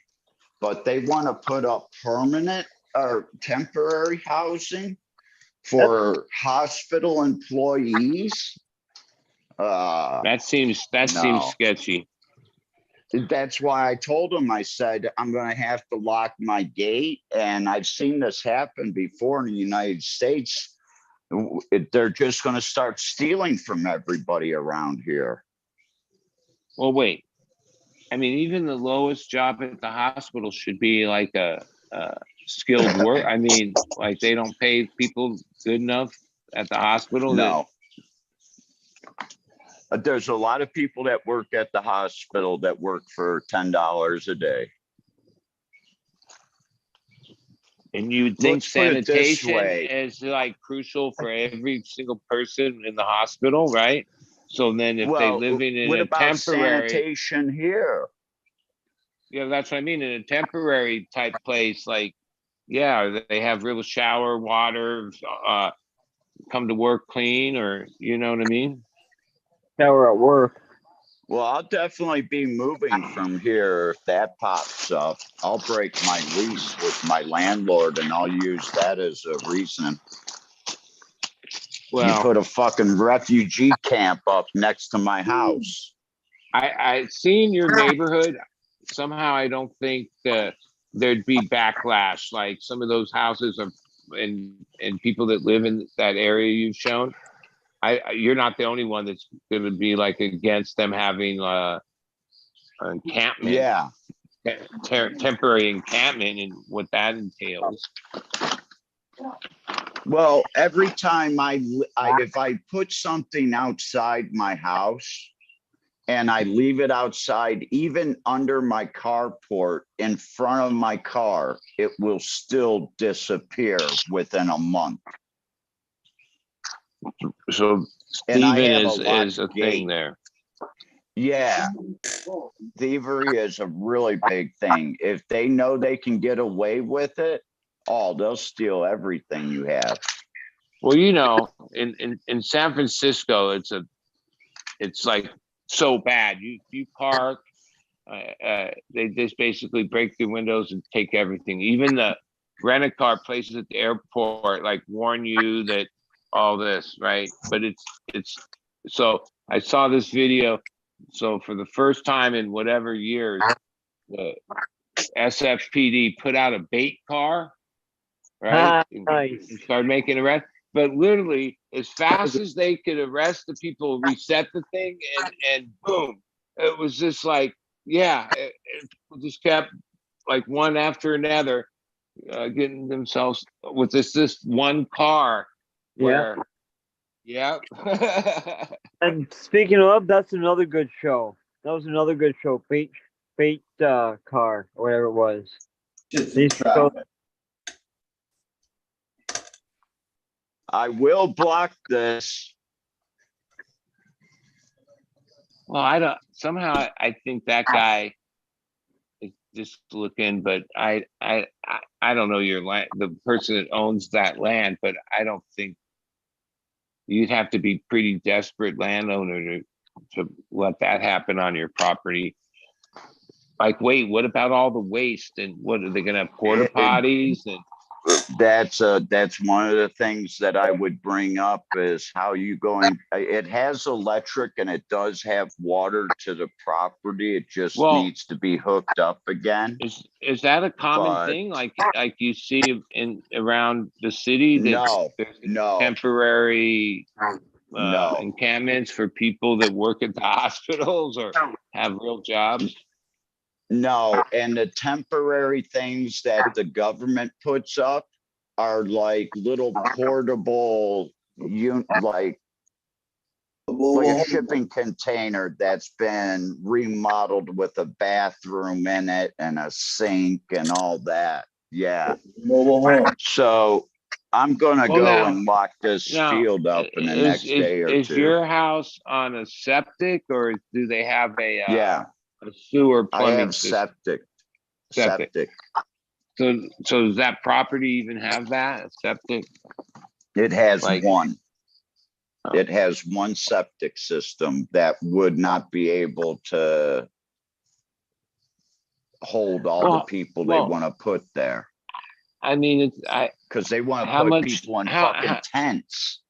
how much do you think that property would cost to rent from the lady, just as farm property?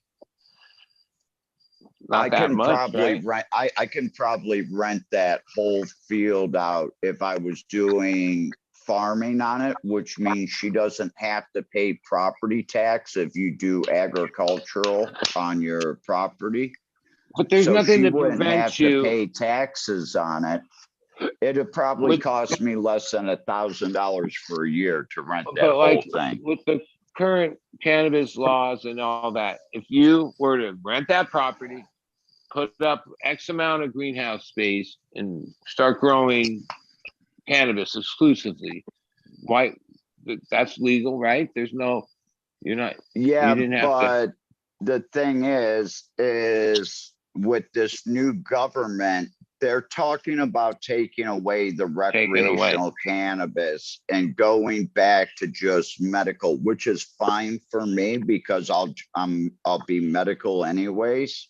well, if that But- happens, you better buy a greenhouse real cheap. You know, So Bill- let's put it this way. I had Dark Horse Genetics up here. And a friend of mine that I put together because Dark Horse was having a problem. I fixed their problem within 6 days. While I was gone into Cambodia and for my surgery, one of the people that I introduced to him that has money tried to make a play. And yesterday I spent 4 hours at someone's shop talking about, don't talk to this person anymore. He's been dealt with. We're sorry he tried to go behind your back.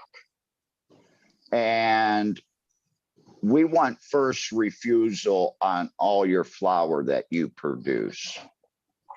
And you don't have to worry about permits or anything in Chiang Rai. Just grow what you want to grow. Well, and ultimately, success is going to be who can efficiently, cost effectively grow the best product at consistently, right? Right. Like, Yep, for the cheapest those- price. regardless what happens with the change the law, this, that, or the other, right? Like, if even if it goes back to medical, if you're producing X amount and it's top quality and it has whatever value,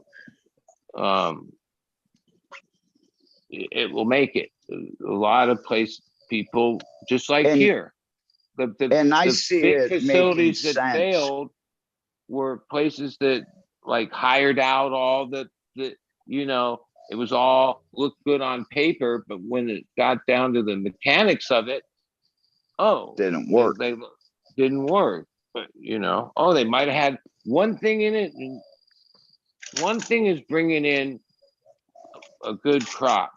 Another thing is consistently bringing in the crop, like crop after crop, month after month, year after year, because even myself, this last batch, we really nailed it on this one. But yeah, batch to batch. Oh no, the grape gas didn't come out as good, but the apples and cheetah came out like probably the best out of a few batches in the last year. But it's not like we changed I got a anything. batch for you. It's just that batches are batches, right? Like I guess even with the best SOPs and them people trying to like dial all that in, my experience is, there's so many variables and some batches just come out better than others. That's just the way it is, even though you did everything the same and the data's same, and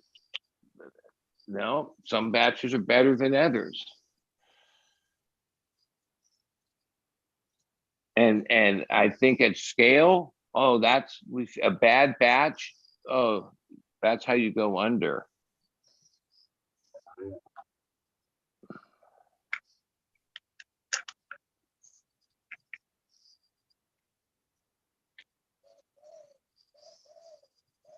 Wow, I am so glad I was out here with you guys today when they pulled up with that.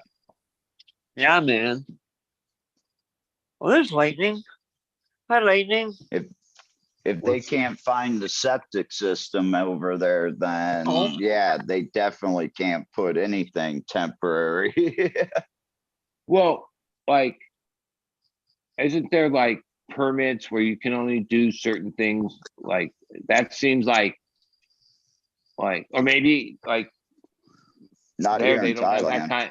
Like so, like because that just seems one There's thing no would be like zoning. if you said, oh, it's like a temporary living for farm workers for the fish or the rice or the hospital, like people from Yeah. work at the hospital need to be like housed like that. That seems pretty.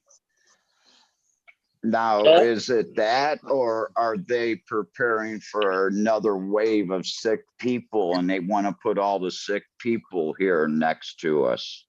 Oh, See, that's the Yeah, other like thing overflow, that like, we have a I bunch of that tents. I can bring. I can bring up to the people that live here is, hey, listen, they told me for the hospital, are they gonna put tents out here for doctors? Are they gonna put tents out here for sick people? Do we want Well, sick people you right at the end of our soy? have you met in And there's only one way in and out of in this contact with? place. And what if you they're have, contagious? have you met the Exactly. person that owns that land and ever talked to Yes. them or know who they are?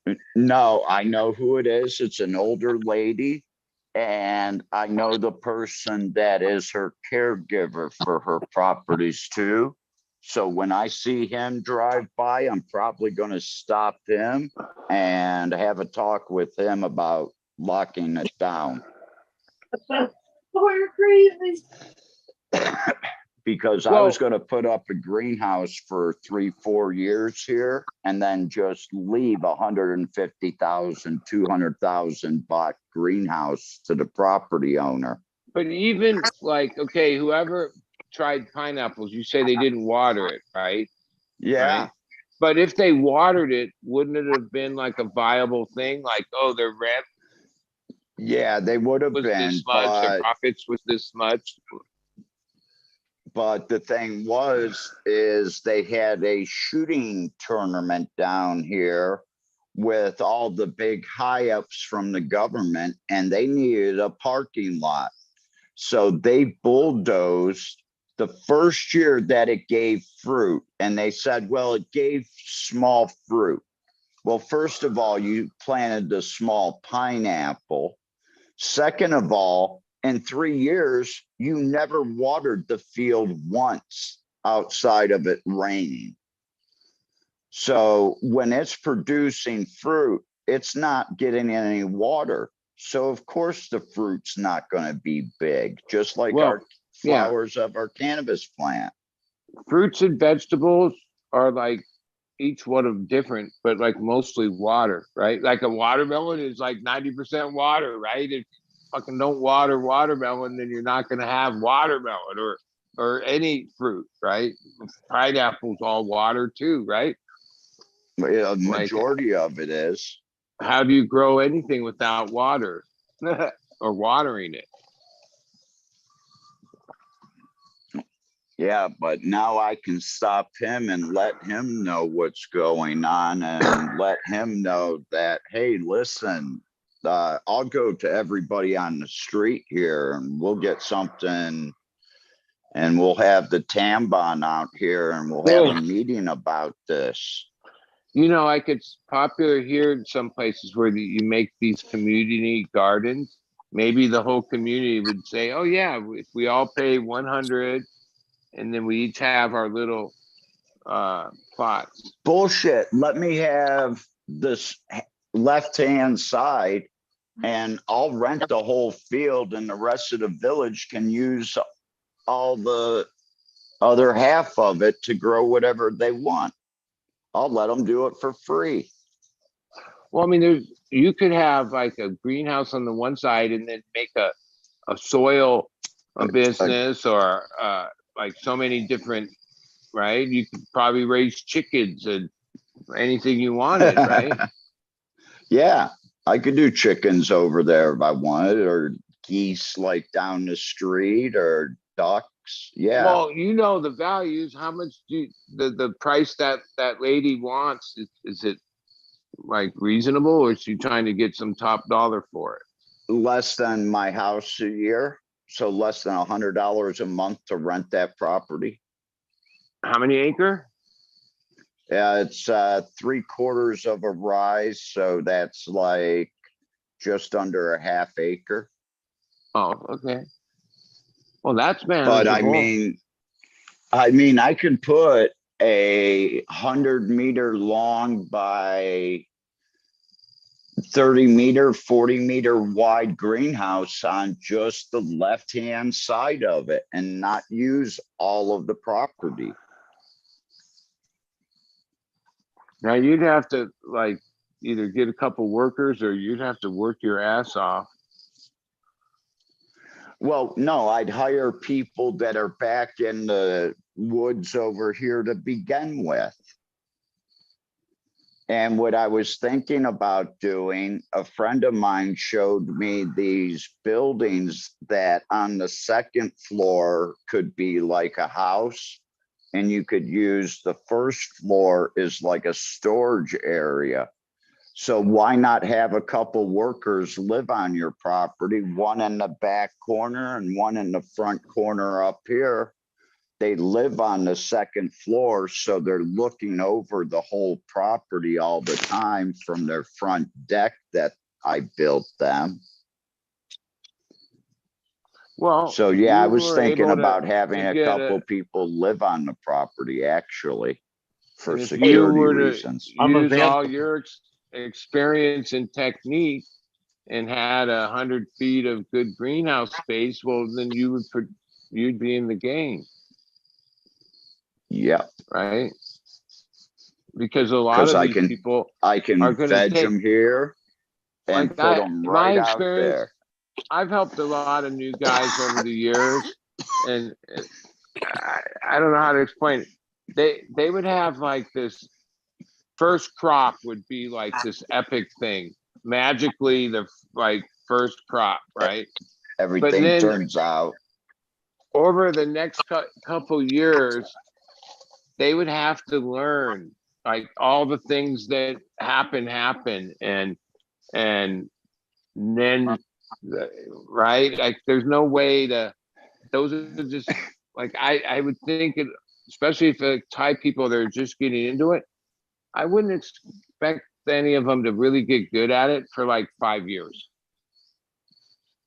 Like, you know, they might like have a Actually- couple lucky batches and everything went right, but then it's a lot of times what makes a skilled farmer is that they can Someone that diagnose and deal with problems early enough that it isn't catastrophic. Where, yeah, a lot of times somebody with not a lot of experience, by the time they realize that this, that, or the other, it's too late, right? Somebody with experience, oh, they can spot it like way early, and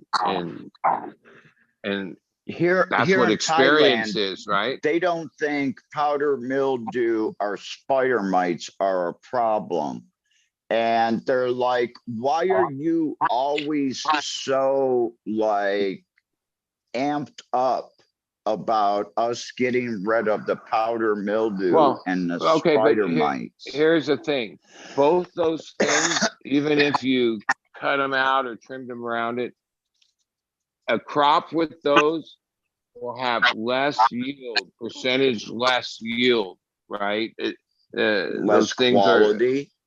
are quality for sure.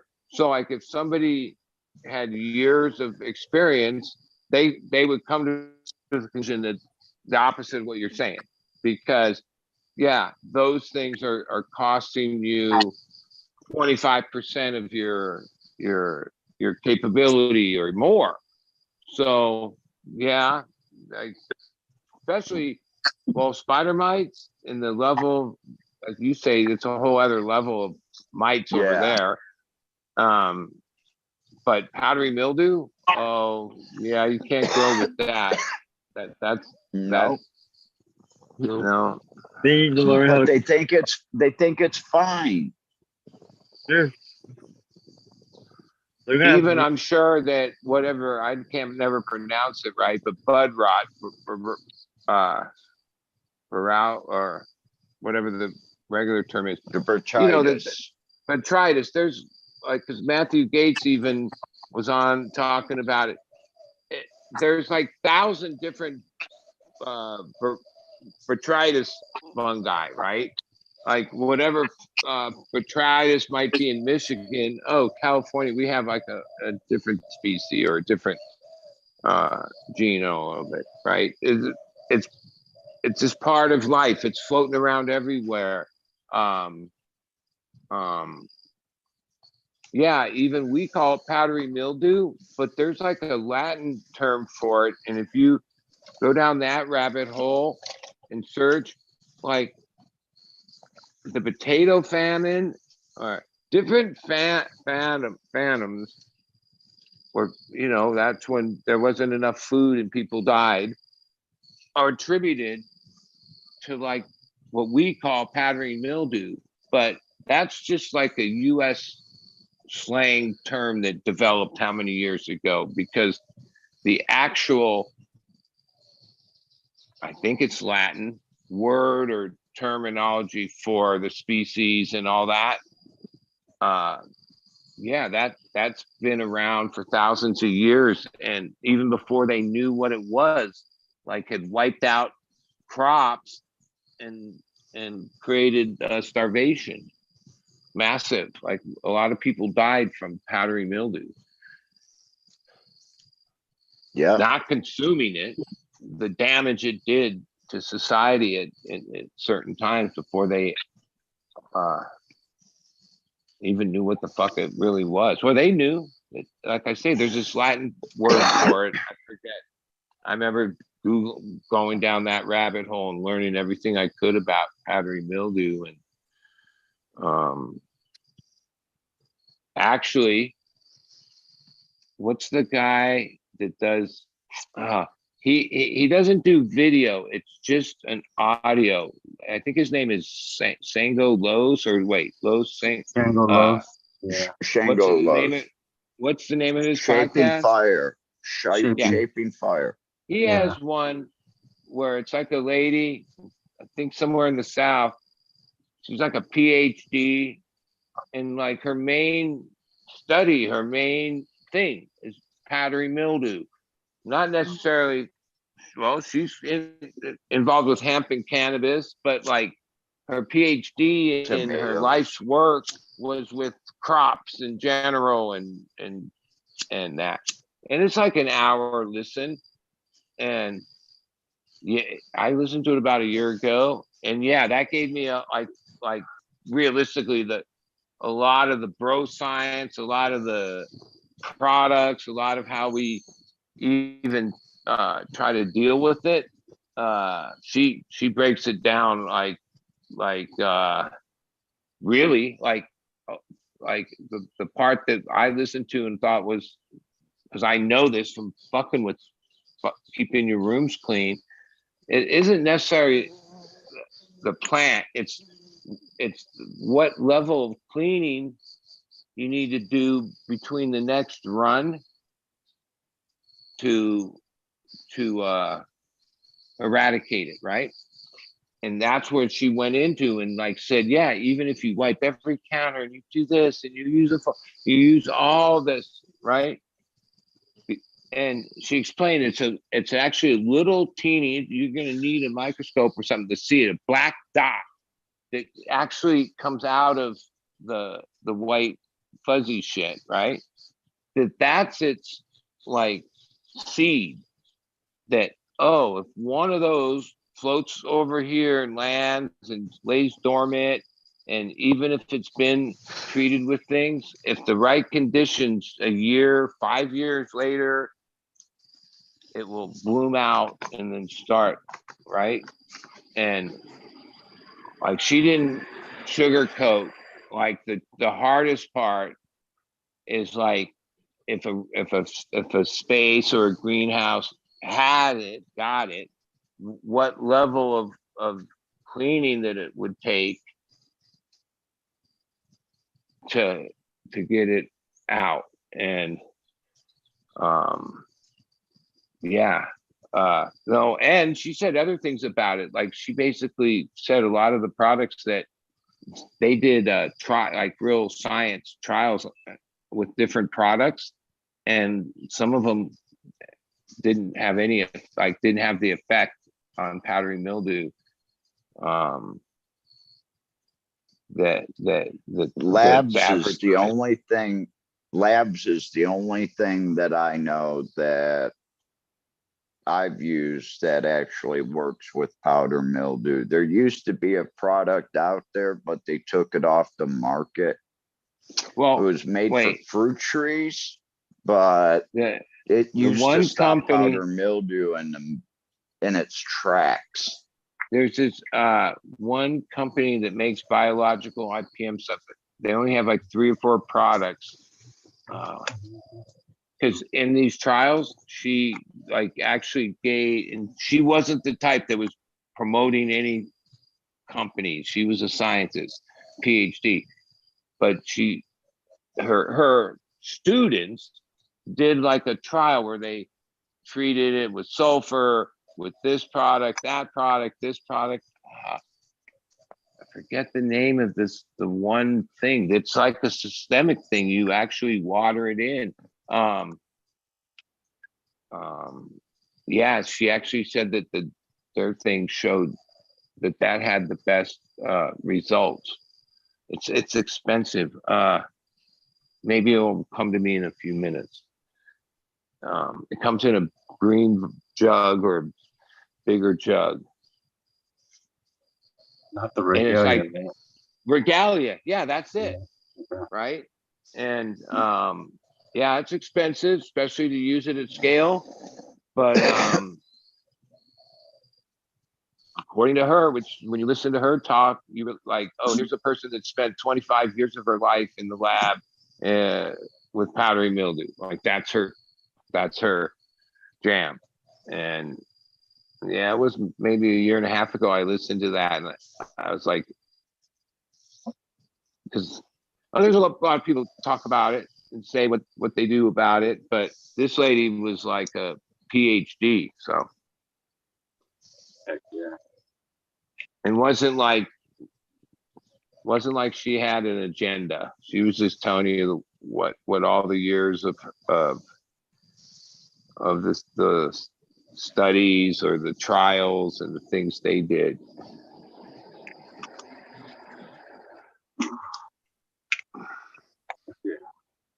I watched all his episodes. Yeah, some of those are really good.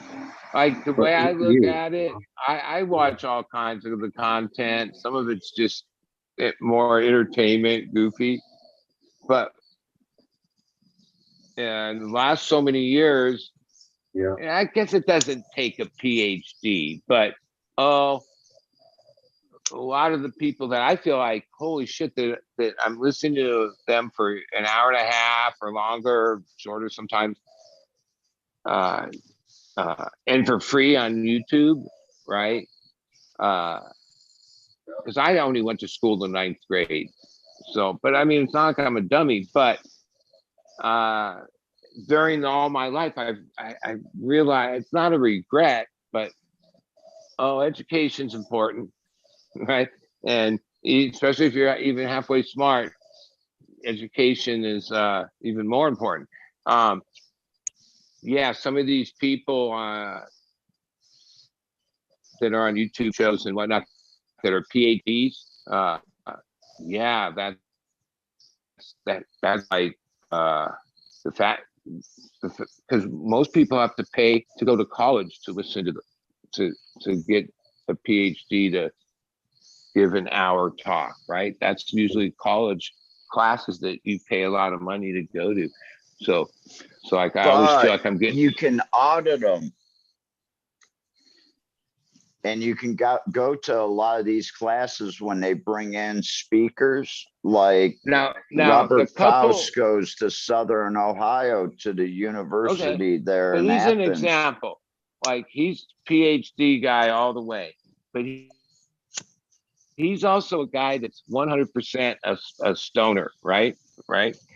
Some of these people are PhD types that they're not actually like, there's like a disconnect, right? Even though they're studying it and they're doing all this, they're not even, they might be like casual users, maybe. Some of them maybe not even that. They're not like cannabis people. You know what I mean? No. So sometimes I realize you can be, they're beyond smart. They got all these degrees and all this, which I get, because to achieve all that is you're like an overachiever, and usually like, yeah, like I'm not saying that people aren't stoners that became PhDs and stuff, but like a lot of people that achieve that level of education, they weren't stoners. They were like obsessed with education and were into it. You know what I mean? How about this? You go and you get your PhD, and because while you were getting your PhD, you were growing pot. They didn't No. catch you growing pot, but they caught you with enough stuff in boxes and a Rubbermaid tub and trash bags that they but were there- able to charge you with a felony. Now you have a PhD, but you can't get a job Yeah. because Or you're a if you were- felon. If that happened while you were trying to get your PhD, that would That's what probably happened to my friend. keep you like certain like Ivy League schools. That would be a disqualifier. You like, you know, like. But I have to say that all that education isn't always okay. So he lives close to me too, but I'm friends with Matthew Gates, the bug guy, right? And I even hired him a couple years ago to help me when I was fighting spider mites, and he gave me this consultation and you know, I'd already was aware of him from you know, seeing him on online and all that. And like even when he came over, I remember asking him, yeah, like where'd you go? Like what degrees do you have in all this? He's like, he was in school on his way to all that, but he realized the debt that he would incur to get the Finish school. titles, right? What would have been like hard to repay in being in this, you know, making the kind of money or whatever. So like, he doesn't have like any particular degrees, right? Other than when you hear him talk and that he knows every classification of species and this and all the, like you would think, holy shit, this guy's got to have a degree, right? He appears that to be like ahead of people with degrees, right? Yeah, but no, he's just like super self-taught. Brandon Russ is like same way. Like over all these years of him being in the books and applying himself, he's has no real formal education at all, but he's on the level of the same people that do, as far as botany and understanding all the whole thing. So you don't have to go to school to learn all that. You could just apply yourself. But that takes a lot of discipline. A lot of reading. Like I appreciate all that information, except that growing weed isn't that complicated. No. Like, even like, you know, You I still water. basically, even though I can improve on some of these methods with some of the newer concepts, but the same guy that my friends had taught me in the early 90s, same thing. Like we do the same thing, same product, same basic thing. We've tried different things, but no, ultimately the same. Even though there's so many other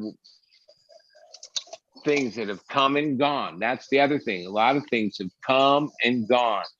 I've been doing this long enough to know like flood and drain or ebb and flow, or now they call it butt chugging or bottom feeding. That's been around for as long as I've been around. But it had like fat waves. You know what I mean? Like there was a time when that was one of the more popular ways. All those trays and the hardware for 4x8 and 8x8, 4x8 trays, the drain things are all for ebb and flow. Yeah. Like even to this day, you buy a tray and you go, oh, I need the kit for the drains. They give you the one blue one that's the the fill Flow. and the drain, and then the gray one, which is basically the height of how high you're going to flood the table before it flows through there, right? Myself, I would never, because I stopped using flood drains, so I would just get the blue drains, like just put 2 drains in it instead of have the fill Yeah. and the drain. But for even to this day, the kit that's there is the same one that's been there when you buy a tray. That's an ebb and flow, or ebb and flow is what it was called when I first was taught it or shown it or learned about it, and that was 30 some years ago.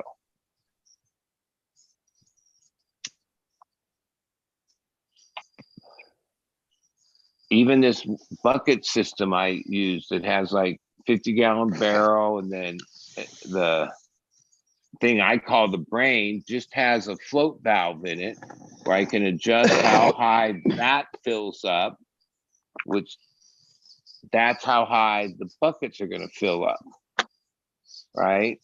Automated, whatever you call that. That's ebb and flow. Like that's still ebb and flow. Flood and drain, whatever you want to call it, butt chugging, I guess.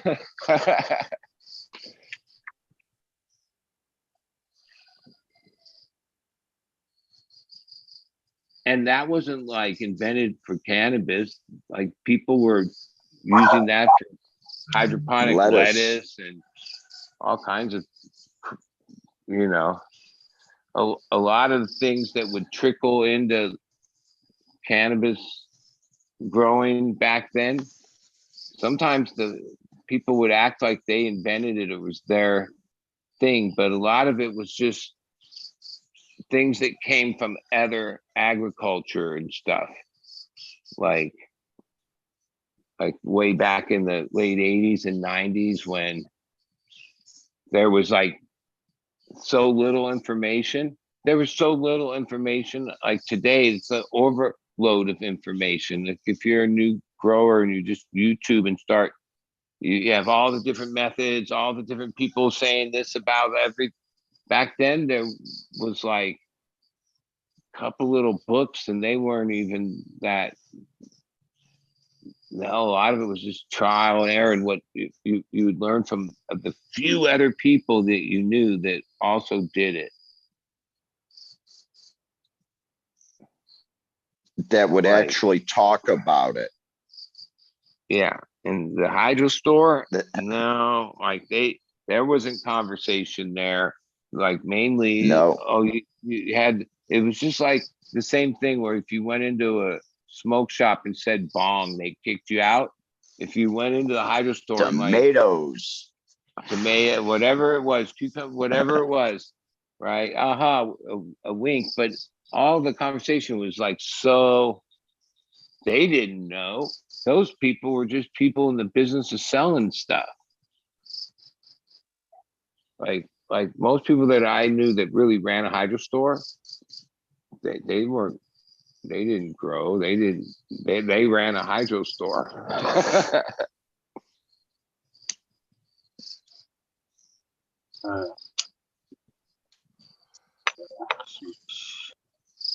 Even my friend Mark, who started at when it was this one place in San Diego that it was really a normal plant nursery, but there was this curtained area that if you knew, you went back there and it was like one table and it had whatever, the hydro stuff, right? But he worked at that nursery when he was 16, 17. And that guy, he's the guy, the brand Mad Farmer, right? I think he's probably retired now because he was already old then. But he had a couple young guys that worked for him. And the whole chain called San Diego Hydro, where they had one in El Cajon, Escondido, Oceanside, the different stores.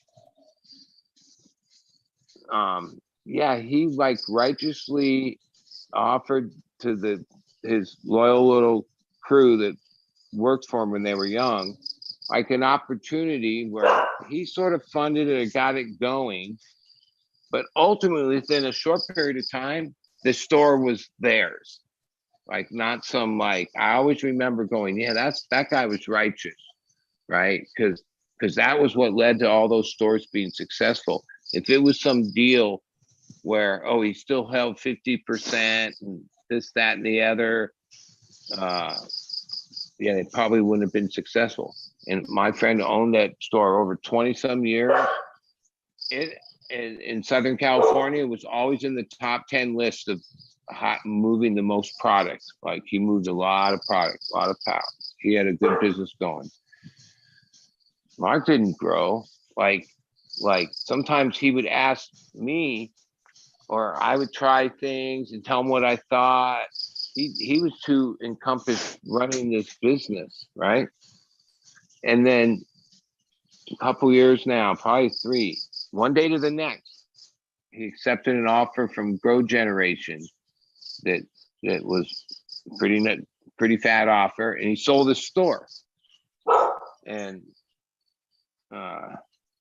like 9 months later, I was watching like one of those tours of like fancy or a licensed place on this place called Zen Leaf, not this one in San Diego. It's a licensed place, and they were given a tour where, oh, here's the indoor grow, and this is where we do this and this, and then they had these huge greenhouses over here in Oceanside, where that's where they have their commercial clone business, which is big. Like they sell hundreds of thousands of clones. And they interview the dude that's in charge of all that, and it's my buddy Mark, right? And I was like, wait a minute, and they introduced him as like head grow whatever for this facility, right? Dude, I know dude for like 20 some years. He didn't know shit about growing. He knew about selling grow shit. You know what I mean? Like he had that shit down. But I also realized that, oh, he was super organized and knew how to manage people, all the things you learn as running a business, where, yeah, he didn't need like to have that job, which I talked to him and said, dude, because when I last talked to him before that, it was when he explained to me how it went with Grow Generation. And basically, he didn't tell me the number, but he said, oh, no, I'm set, right? Like, yeah, they bought his store. And if you knew this guy, no, he loved his store. He like built it up. It wasn't like he did that to sell it. No, he that was his baby. But when they offer you some ridiculous amount of money, it's hard to say no, right? You sell it. So I remember going, yeah, I already know he doesn't need to work no more, right? But no, he, because they pay a good salary for this, whatever title he had, But I was like, yeah, like, I guess I'm not making a good explain it, but yeah, to me it was like weird that like he got this job, of course. Well, it turned out that even that place was one of his main customers too for years, right? Like they bought all their stuff through him for a long time. So he had ins, right? But like it wasn't like he had like what I would consider the grow experience to end up with like a titled job like that. But what I realized that jobs like that, it's not about the grow experience. It's about managing people and workload and communicating in a company and vendors and sales and all that shit, which I've just been a grower for so many years. I don't have those skills like that. I just grow. That's it. I don't know how to like. That's why I don't have a brand or try to have like all that, because Well, I did at one point. That's why I had Too Boots at much. High Times. I had a whole business and Cheers, everybody. corporation, but I made some money on it, and I ended up selling it off and made some money doing that. But like when it was happening, I realized I was like out of my league. Like even back then, I was like, yeah, well, one, I didn't want, like, at first it was a challenge for like the first 6 months to a year, but like year 2, 3, 4, 5, it took me away from like just being in the grow. Like, and even why I got out of it was because, yeah, I was like, I didn't want to have all that, even though it made money and this, that, and the other. That what I don't even know how I got into it. Like I sometimes look back and go, when did I like decide that I was gonna open up some like e-cigarette business? Basically, like we were one of the first companies that had cartridges, batteries, and even though at first it was just for direct sales, it ended up being more that I was selling blank cartridge. Like I was like a importer exporter, meaning I had a good relationship in China and good price, and then there was a ton of demand. Everybody and their mother wanted 10,000 carts or batteries, all that shit from like 2010, 11, 12, 15, right in that range. But the name of our company was Dab. And back then, Dab was like hardly a word, but Dab OTG. That was the name of our company, Dab OTG. And that meant Dab on the go. And that was like our booth, our company name, our product name. Yeah. Dab OTG. This is it right here.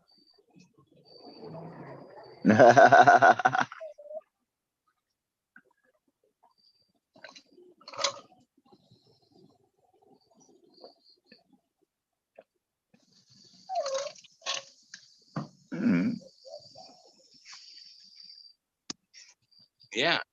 Dab OTG. I have all kinds of, I have a whole closet. Like when we shut it down, I had X amount of stock and stuff and this and that. And some of it trickled out. Like and nothing has changed. It's still basically, well, a lot's changed in the last, I guess, 8 years of the cartridge,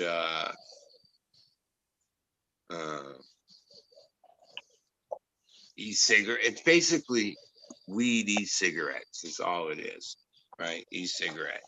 That's part of the thing. Like, now they finally, like when I was dealing with Shenzhen City and sales and all this, the items we had access to and buy were all made for nicotine e-juice, right? Which is thinner, right? And there was little design things that they could have done, but like, yeah, they were very hesitant. Like even back then, the amount that we needed was so small compared to the amount of what the e-cigarette business was that they weren't going to like change their setup in a lot of it came into like the borehole of the cart for the juice could flow to the wick. We needed it to be bigger because cannabis oil's thicker than it's thick compared to other things. And yeah, they weren't going to budge. They weren't interested. I remember that like I did business with this one company and the sales rep for like a year before I ever like told the sales rep guy, we became friends, that, oh, this is for actual cannabis. And he had no idea. I had to explain it all, and then he explained it to his boss. And I met them. They came to this tobacco products convention every year in Vegas. And yeah, they were straight. Like they didn't want to know. But now it changed. There's, you know, it became a big enough sector that they make products specifically for cannabis oil. That's awesome. But when I was fucking with them in 2010, no,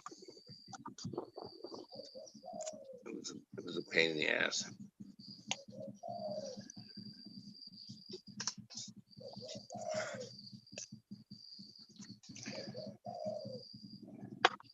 I'm just so happy I get to do whatever I want now.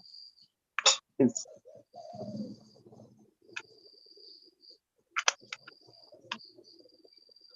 I actually have my product. If my flower turns out the way it should, I already have it sold. And it's at a price where I'm comfortable. Yeah, I could probably make more, but why should I have to deal with more than one person?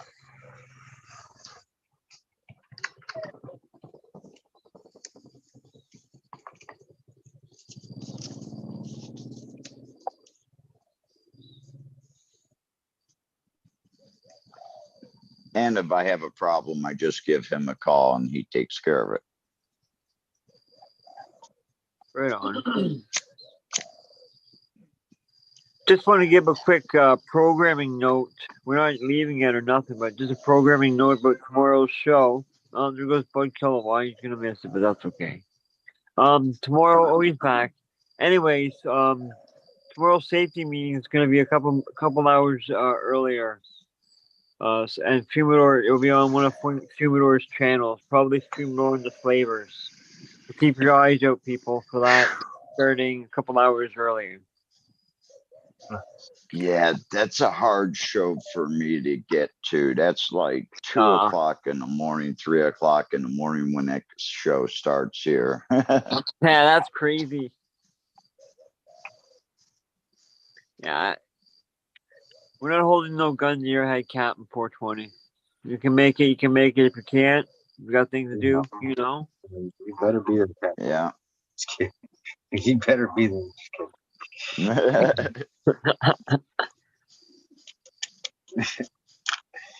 I tell you what, I kind of like this. I'm down to, you know, a couple times a week and that's it. And I've got time to take care of the other shit, like watching all these butterflies in my yard. It's awesome. And Yeah, playing with the neighbor's cat. Yeah, that's too bad about Gord Downing. So what was I gonna say, Captain? I was gonna say something to you, but I forgot what it was. I was reading chat. Oh well. Oh, if we're talking about chat, remember to get into live chat, not top chat. Mm-hmm. And while you're doing that, hit that thumbs up button. If you feel real ambiguous and of interest, hit that like or hit the subscribe. The subscribe button. And the bell. Notification. Yeah. Might get notified if I'm not blacked out. And comment. It helps the algorithm.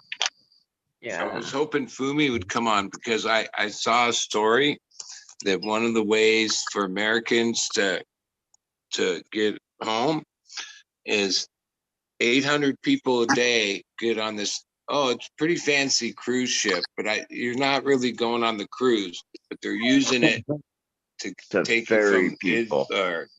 Israel to Cyprus. 800 people a day, U.S. citizen, and then you fly out of Cyprus. I was thinking, oh well, then you get to go on a cruise ship too for a day. I think that's part's free. That's cool. That they're doing that. When COVID, I'm worried for him because the people are like kind of stuck there. Yeah, I talked to him I don't know if today. he's able to ready to come home yet with everything he's dealing with, but Oh, it's crazy. over there. from what I see or hear about, people that want to try to leave can't leave. Yeah, I'll let him tell the stories. But I was talking to him earlier today, and he's safe. Everybody, he's still safe. He's still in a hotel. Oh yeah, he'll be. If you're here, Bud, tomorrow, I can send him a message about that cruise ship, or send him a message about that. Yeah, well, I'm sure he's probably. I'm sure in he touch knows with about whatever, that. Yeah. The embassy's gotten a information hold there of him. is. Like, I think it's all through the consulate or whatever.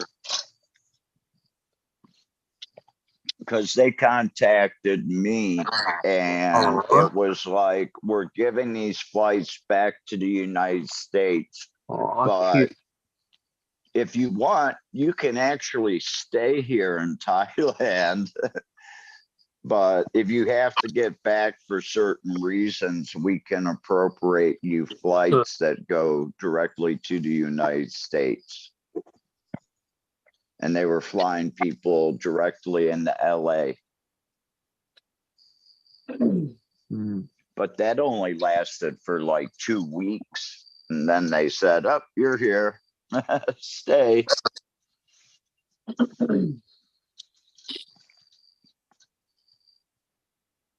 Yeah. Because we just shut down the airlines. So no one's going anywhere. And you need a pass to get one from one province to the next. Oh shit, eh?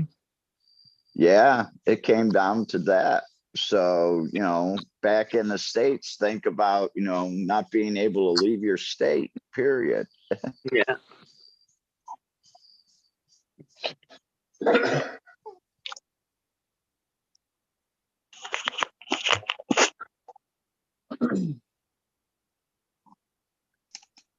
But yeah, that kind of freaked me out when they told me they wanted to put up medical temporary tents.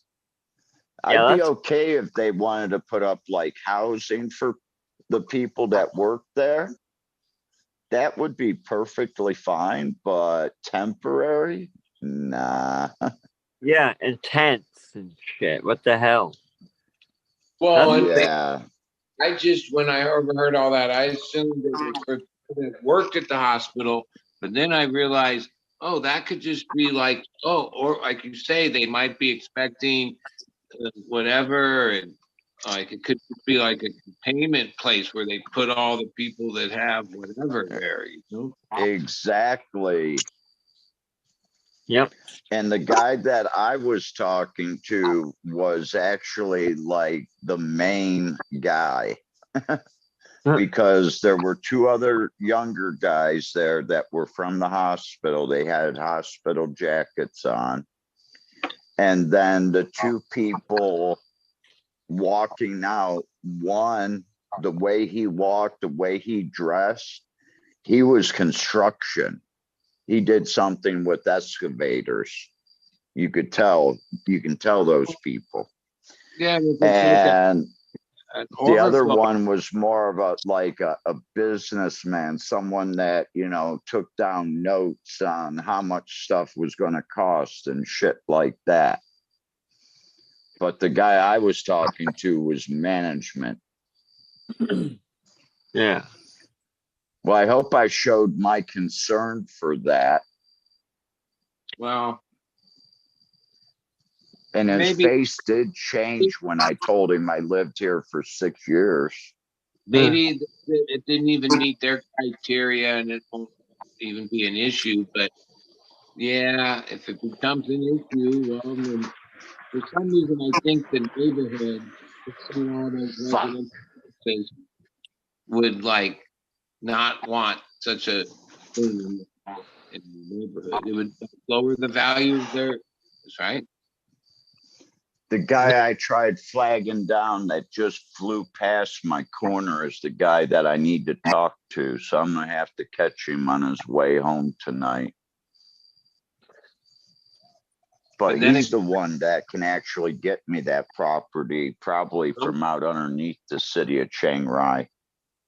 Sometimes like, oh, the money's good or whatever, and the landowner just wants the money and doesn't care.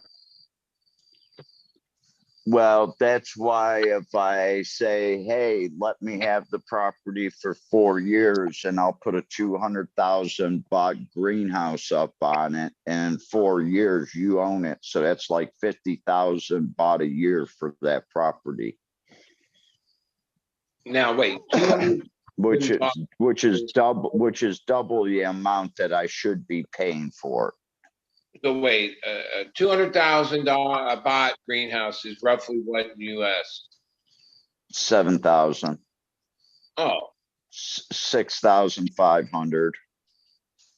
you know, like Holy the shit. things that I see online that some of these operators have, they're more like glass houses, like mixed light spectrum. These are like $150,000 each. The real nice one. But you're not living in a basically a developing or third world country either. No. And but- all that shit is only made 1,500 miles away in China. But the main where I see is this place called Turk Mansion. Got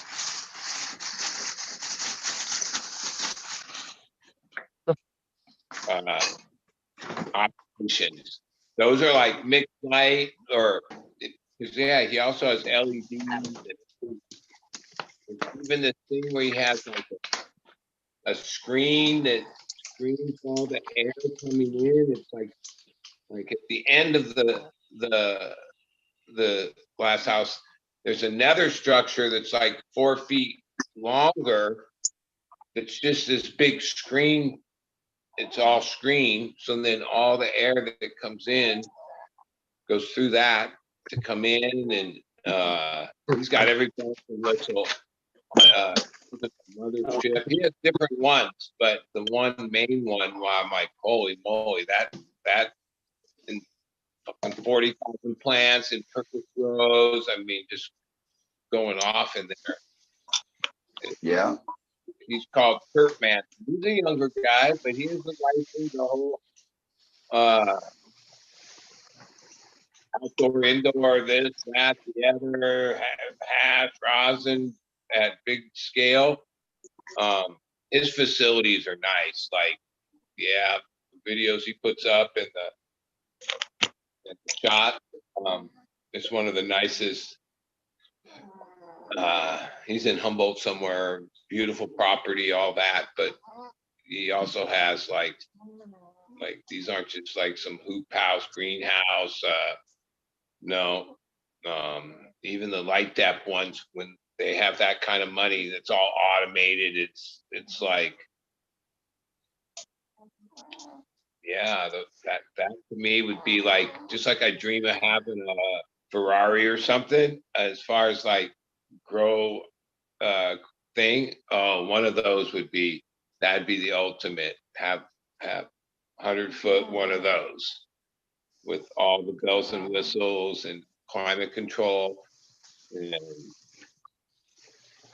Well, for part of the year here, I actually have to cover the plants because we don't get, for a couple months out of the year, we don't get full darkness here. We get like what I call a twilight, where it's really not dark, but it's really not light. And that starts really early in the day. So there is a period of about 4.5 months that I have to pull tarp here. Yeah, well, I don't myself, I don't really grow. My thing is indoors, but it's probably 10 years ago. Me and it's actually my wife's really good girlfriend was married to this guy. He's my friend up in north in Mendo. And we went, there was actually, I don't know, we stayed there for about 5 days, right? And we didn't have to help or anything. They did it themselves. But yeah, they had like maybe 7 decent sized greenhouse, hoop house, whatever. Big operation, way back. Yeah, and they had to pull tarps, and him and his wife would go out there and fucking. I remember looking for God, that's a lot of fucking work every day. Man, you press a button or you have it on a timer and it just takes them right out from the center. That's how they have them here. They got things, but way back in those days, well, people engineered things themselves, but for the most part, a lot of people back then, yeah, they just manually did it. That was part of the light depth, like Instead of taking a garage door opener. you got the indoor guys, and then you kind of got the outdoor, regular outdoor, seasonal outdoor, and then there's like a subculture, another group of guys that are light depth guys. Like that's their thing, light depth. Right now, like light depth. There's a lot of light depth on the market that looks pretty good, and price is pretty low. This year they had a good, weather. Any outdoor, whether it's light depth, greenhouse, full term, you're so dependent on the seasonal weather, the day-to-day weather that you can't count on it. It could go any which way. You could have a good year or a bad year. That's farming. That's like whatever crop you grow, it's dependent on the weather that year.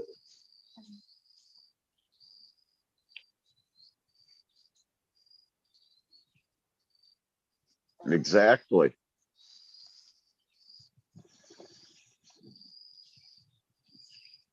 How early it rains. That's the main thing in Northern California.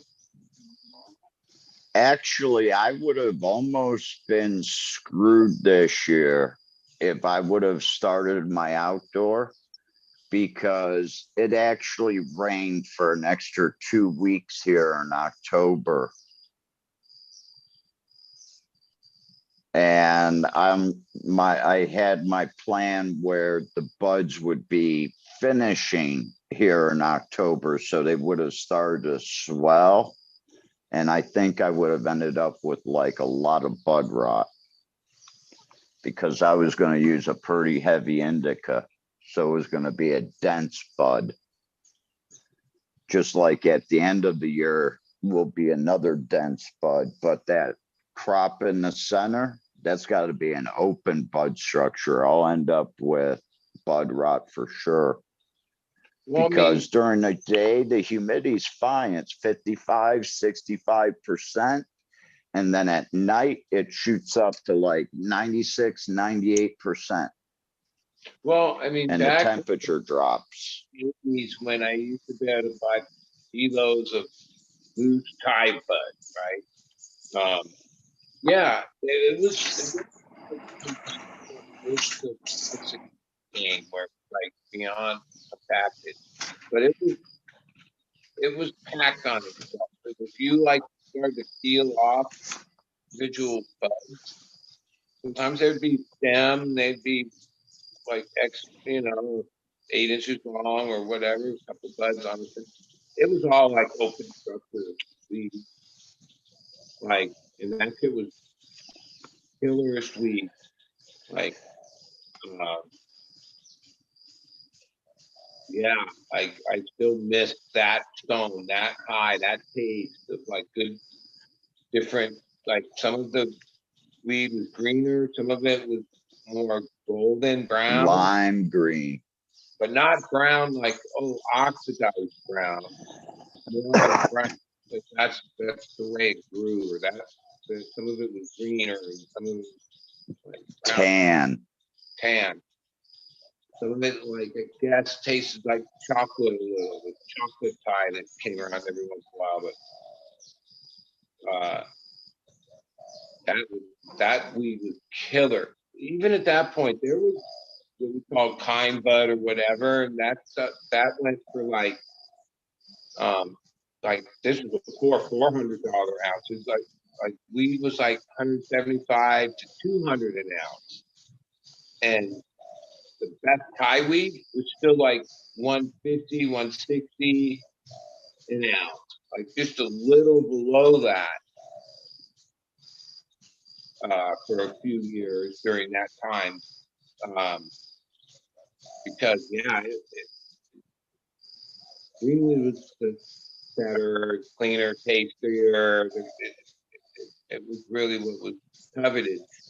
But if all you could get was like the good Thai, that shit, you weren't complaining. You had killer weed. Like, it wasn't like today where all the commercial weeds are like way lower grade. Like the Mexican or Colombian weed or whatever, lower grade than like what would be kind bud, right? Green bud or seedless weed. Like in the 80s, that Thai weed was just like a little behind. It actually got you more stoned than the early days of green weed. Green weed just tasted better, had a whole different thing. But as far as like getting super stoned, that was like the original couch. I think I've got a Thai weed for you here, bud. I came across one and they actually had it taken to the university where they're at and they tested it out. One of the few universities that does do testing. And it tested out at 15.5% THC. Even some and it has a nice spice taste to it. Say that loose Thai weed that was, in the market during that time wasn't necessarily weed from Thailand as much as it was Cambodia or right other countries there. Laos, right? But even with the prohibition, well, maybe not. Just like somehow it seems like skunks, the real skunk weed strain, whatever, vanished, right? We would think it was so prevalent, just so many years ago, and somehow just disappeared. So, I mean, it's possible that genetics get lost like that, but somehow I still think that there's people holding those seeds, because they weren't growing seedless weed, or they always had a few seeds, and even in their weed that was 175 or 100 an ounce, 50 an ounce, where mine bud at that time had no seed, right? And people still paid it because, that Thai weed was fire, dude. There's a lot of people in Southern Ohio that probably have these strains because they don't talk to people. They don't trade with people. They don't never give out their genetics. And they just have been growing the same 4, 5, 10, 15 strains for the past 40 years. There's Thai people that are cannabis culture, generational. If Thailand was going to export weed internationally, if they could somehow replicate the weed of the 80s when Thai weed was on the Thai stick, that was like a very short-lived thing, right? It wasn't like that was around for all this time. But those were good too. But there was like loose pack Thai weed, right? that product, especially if you could grow it at scale, labor cost, everything, with as far as international market, yeah, like that would be like one, the value, two, the quality. Yeah, like it would have a share. Like it was so popular for so many years. Why wouldn't it still be? I think it would be a short-lived share. It would be more of a nostalgia type thing than a long-lasting That thing. stuff got you like one or two hits, you were fucking stoned. Like really stoned, like not lightly stoned, not one that wears off in 15 minutes, like not high. You were fucking like,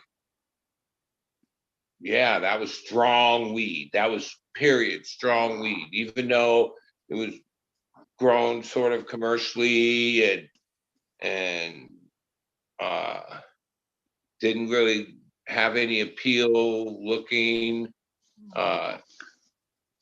It was Well, strong. who knows? Maybe this strain that I have that's 15.5% THC is and all the rest of the other terpenes that are involved with it is exactly the weed you're talking about.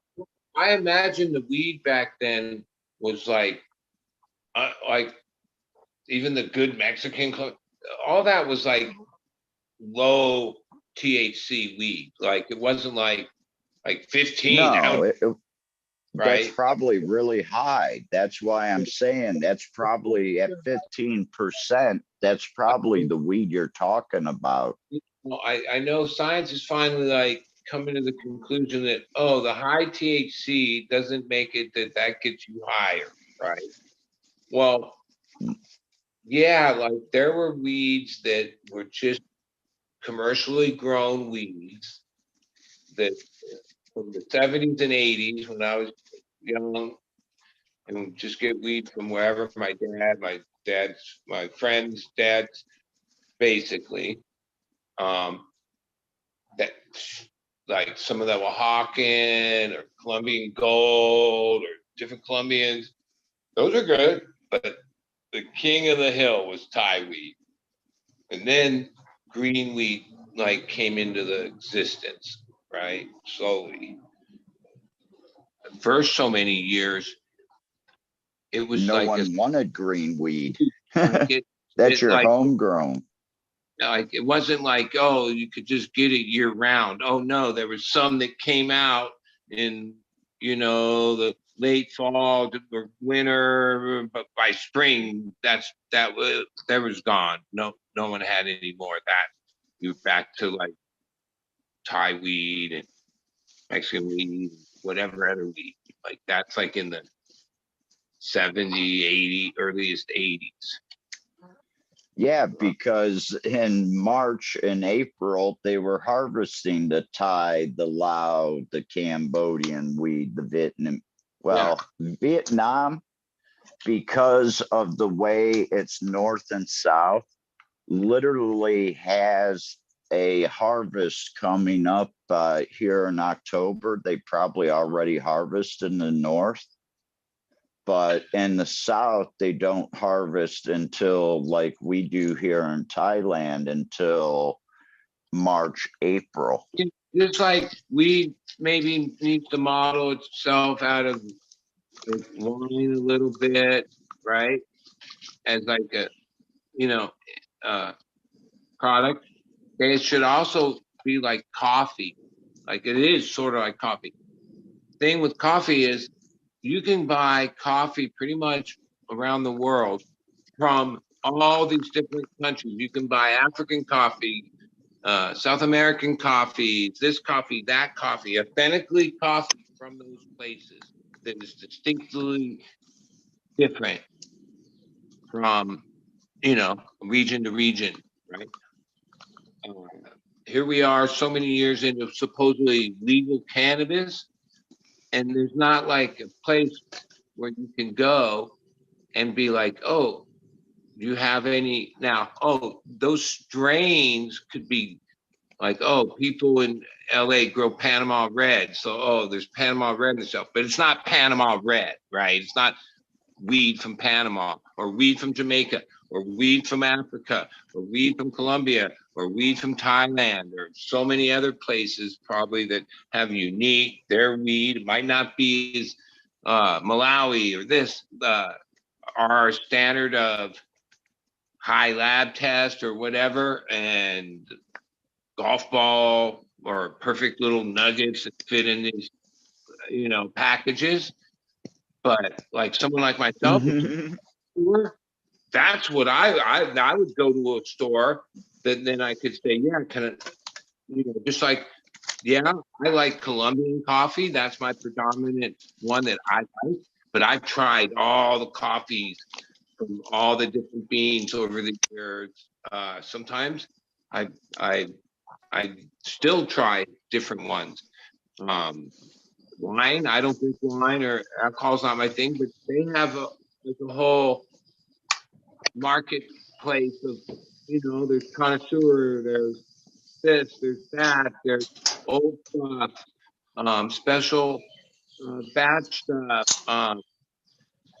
Yeah, weeds like become this like one-dimensional thing. Mylar bags and jars and eggs at the store with like labels with lab testing that is inaccurate, that it doesn't even like really quantify the whether it's good or not. You know what I mean?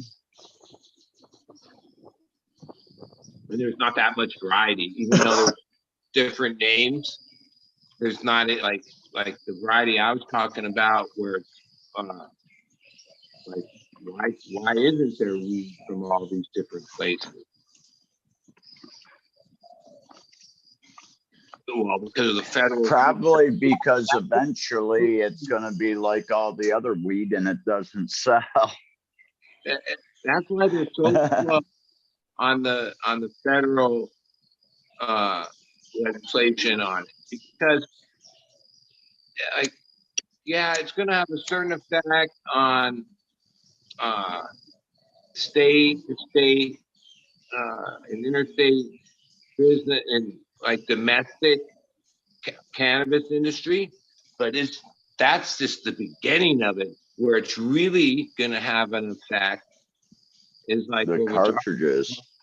International, because already other countries are like have laws and set up that their goal is to better export their weed, right? And we're in the thing where, what do you call it? The free trade, global trade, whatever. So like, if you can import everything else that has, you know, so many products and things, if weed's legal, then that, even if it's just a small amount, then I don't see why there would be any laws prohibiting that. You know what I mean? Like if you can order incense or whatever, you can order herbal roots and you can order almost anything, right?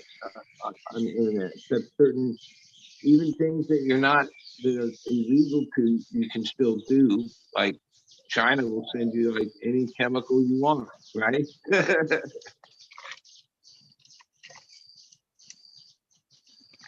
But as far as like that, then that's when you there should be, yeah, dispensary in California and Colorado and in places with mature cannabis consumers. If you want more people to like come to those stores, if you offered like that would mean those would be exotics, right? Because exotic basically means foreign, right? So like if there was like authentic Thai weed, authentic Malawi weed, authentic from those places in the shelf at a dispensary, that would be a whole other market, a whole other, especially if those were at lower prices. and we're good. It might not be the tastiest perfect bud of our our era right now, but if it had the unique eyes that those weeds offer, that would be what sold them.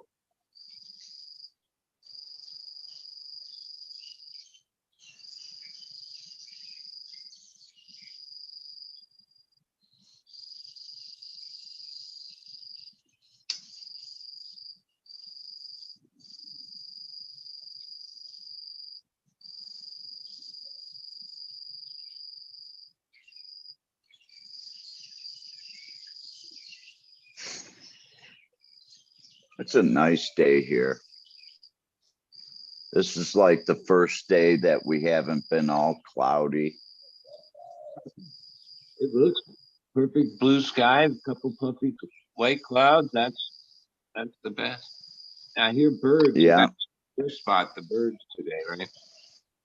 Yeah. The butterflies are active as hell. I've got a couple. The little yellow ones and little white ones are now big white ones and big yellow ones. The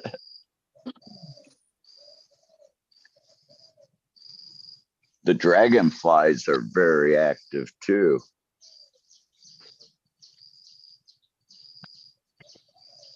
Well, okay, so it's fall here, right? Even though it doesn't have autumn season, well, we're in the fall.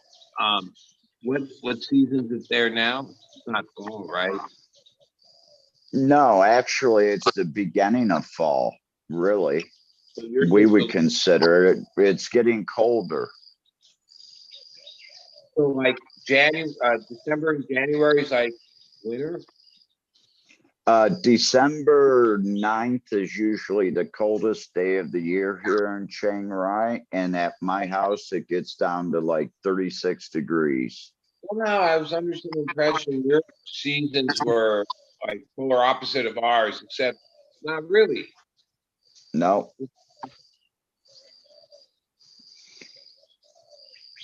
Nope. Exactly pretty much what you go through in San Diego is the weather that we have here. Just more humid. Just a lot more humid.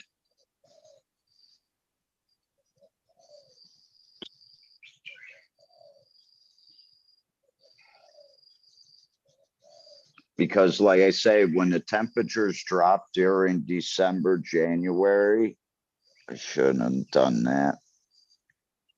But when the temperatures drop here in December, January, humidity during the day, like I say, is like 55, 65%.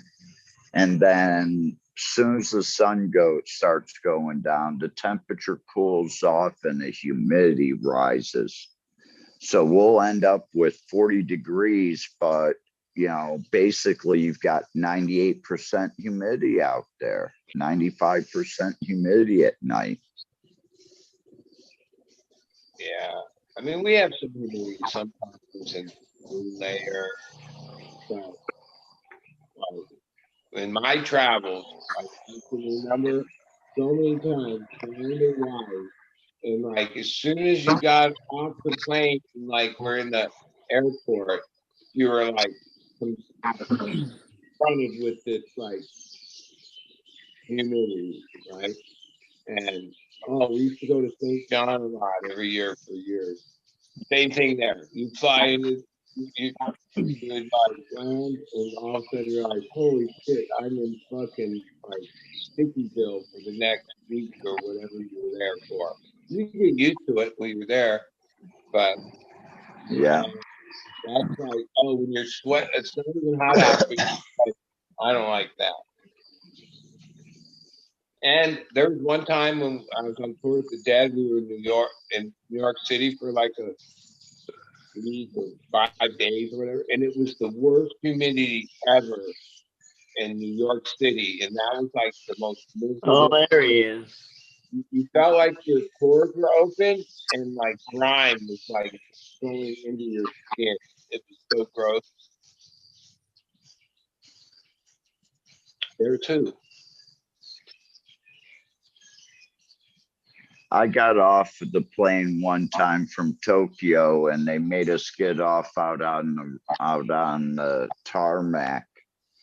And when I walked outside that door, it was like an elephant was sitting on my chest because it was so hot. It was just taking my breath away.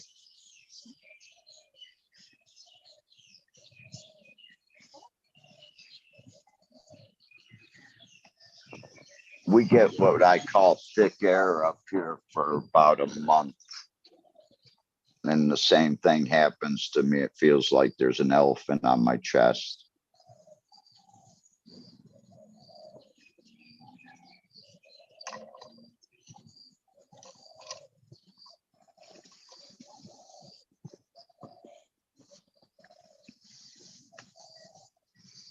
But besides that, man, I just really enjoy living here, and I'm glad I picked to live here. Yeah, I mean, I just vicariously follow your life there, but seems like pretty nice, simple. I wish I could Like show in that you around during my day that I go through. or like hectic. I mean, I guess there's places you could go like that at times, but most of the places you go, especially in the daytime, yeah, everything's like peaceful, like it's, you know, and the vibe It of people, really is. yeah, they have good vibes. Here in the north, they really do. I was talking to a couple guys that have been here for 6 months now traveling, and they started down in the south and they're finishing up their travels here in the north. And they made a comment that, you know, next time they come to Thailand, they're not going to spend as much time down south, but they're going to spend more time up here in the north because everybody seems happier. Everything takes a little bit longer because it's just a slower pace of life. And when you say south, that's basically Bangkok and cities similar to South that. of Bangkok, yeah. Down around the Adrian Sea and the Gulf of Thailand, which is Krabi to Phuket to Pattaya. And is that because that's where jobs and careers are and stuff? Like why it's so populated? Those areas are populated because of tourism. And they were tourist hotspots a long time ago, and they're still tourist hotspots today. Pattaya is because of where the U.S. came into Thailand, and it was in Pattaya. So a lot of servicemen went there, and what did they go for? The girls. That's why it gets its bad name from that. And Phuket is the same way. You know, those are the tourist places to go. If you want to go to a nice beach, you go to like Krabi or Regon, someplace where the Thais go, but it's still really beautiful. You never go visit Philippines? I haven't gone over yet. I was going to do that after the Vietnam trip, but how far is it? Is it that's like a 12 to 14 hour flight wow? to See, the Philippines. Because somehow when I think of Asia, I'm like, oh, they're all just right next to each other. But obviously not. No, the Philippines is really far away. So wait, that's to the south of where Thailand is. Southeast, yes. For me to fly to like Queensland is like I think Queensland is like a 10-hour flight and Perth is like a 6 or 8. I think it's an 8-hour flight to Perth, Australia. And then New Zealand is about a 10 to 12-hour flight. That's long. No, I- I had a flight that was 16 and a half hours in the airplane. That was a long flight. 99% of my travel has been domestic. So like a long flight to me, it was like LA or Frisco to New York or by East Coast, like that, whatever, 5 hours, or maybe sometimes it's 4.5 or 5 hours, right? So like when I hear 12 hours or 15, 16 hours, holy shit, that's a long flight. Just for that many, blindly fucking going 600 miles an hour for that many hours. When you come to Thailand, the quickest times you could basically get here is if it perfectly lines up and it's a 22 and a half hour, 22 and 45-minute flight. You are still in an airplane for like 19 and some hours. And there's a stretch where you're going to be in an airplane from anywhere from 10 to 14 and a half, 15 hours at one stretch. You know, If D was to fly here for D to go from like China to Toronto, but I think they actually go through Seoul, Korea. That is still a 14 and a half hour flight. You should come to Toronto. here's the thing. They don't allow me into Canada anymore.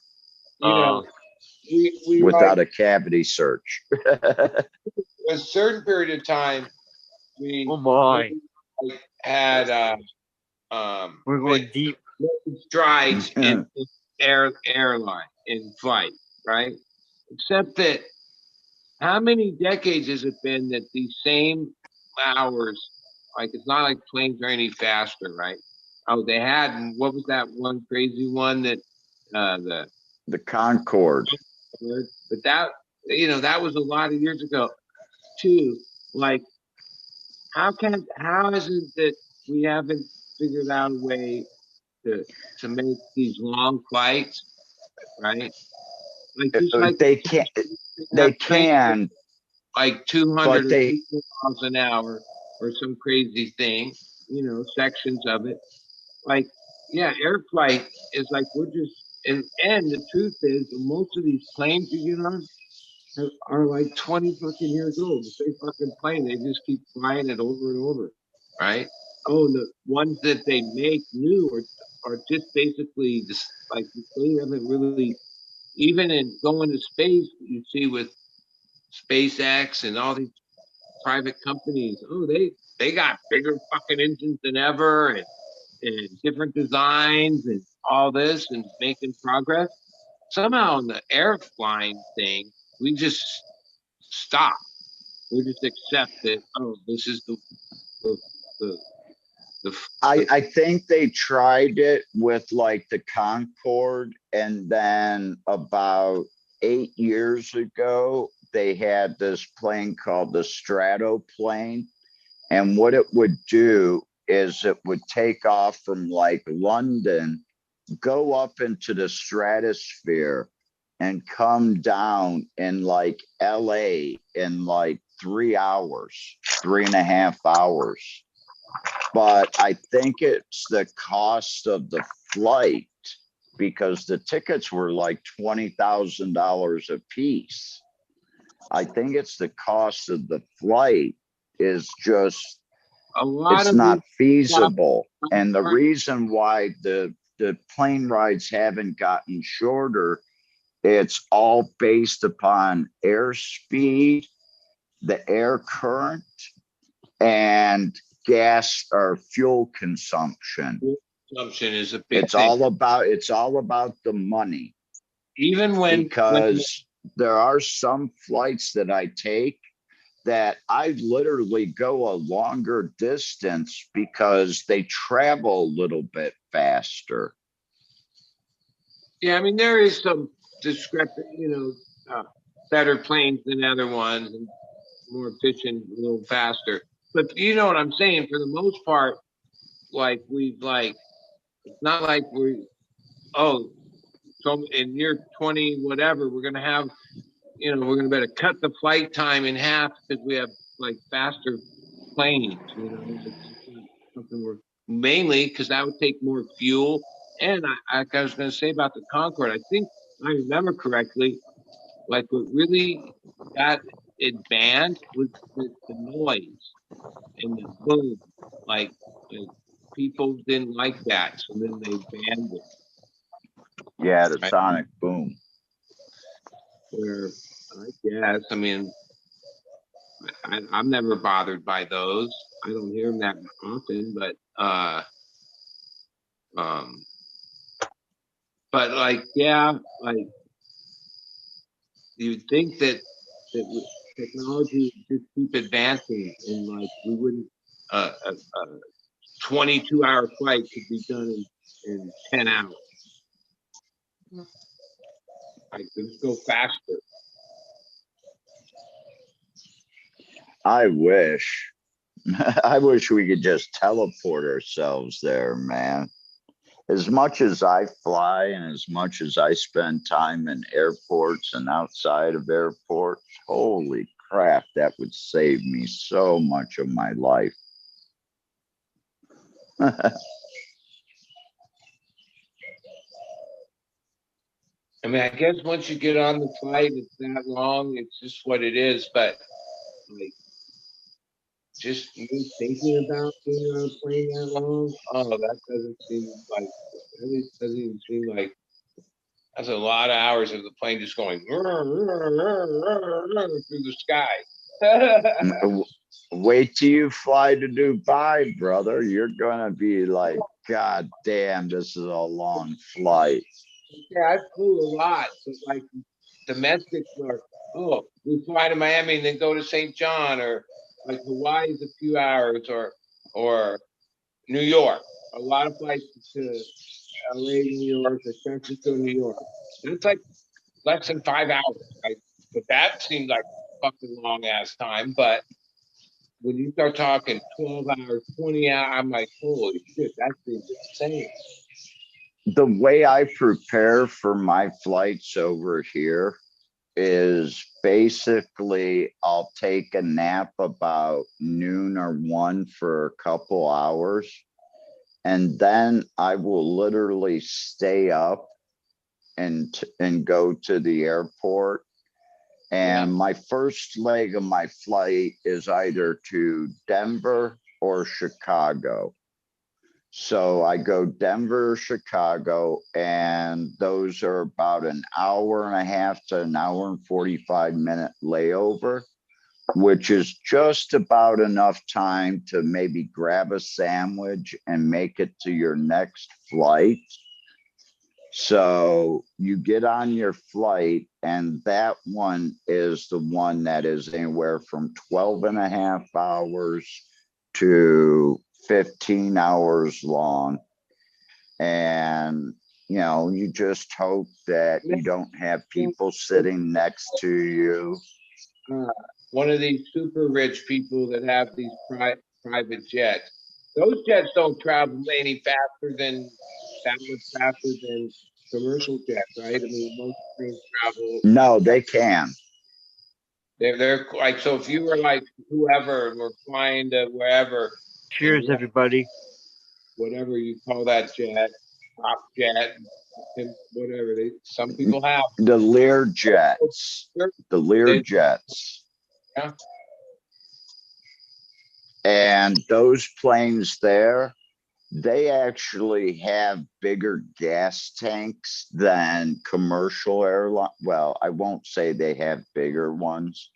but they can actually go a longer distance. Let's put it that way, on the amount of fuel that they carry, and they can go twice the speed. Instead of your normal airlines goes between 397 and 604 miles per hour. So basically, So your Lear jets, they travel 800, 900, 1,000 miles an hour.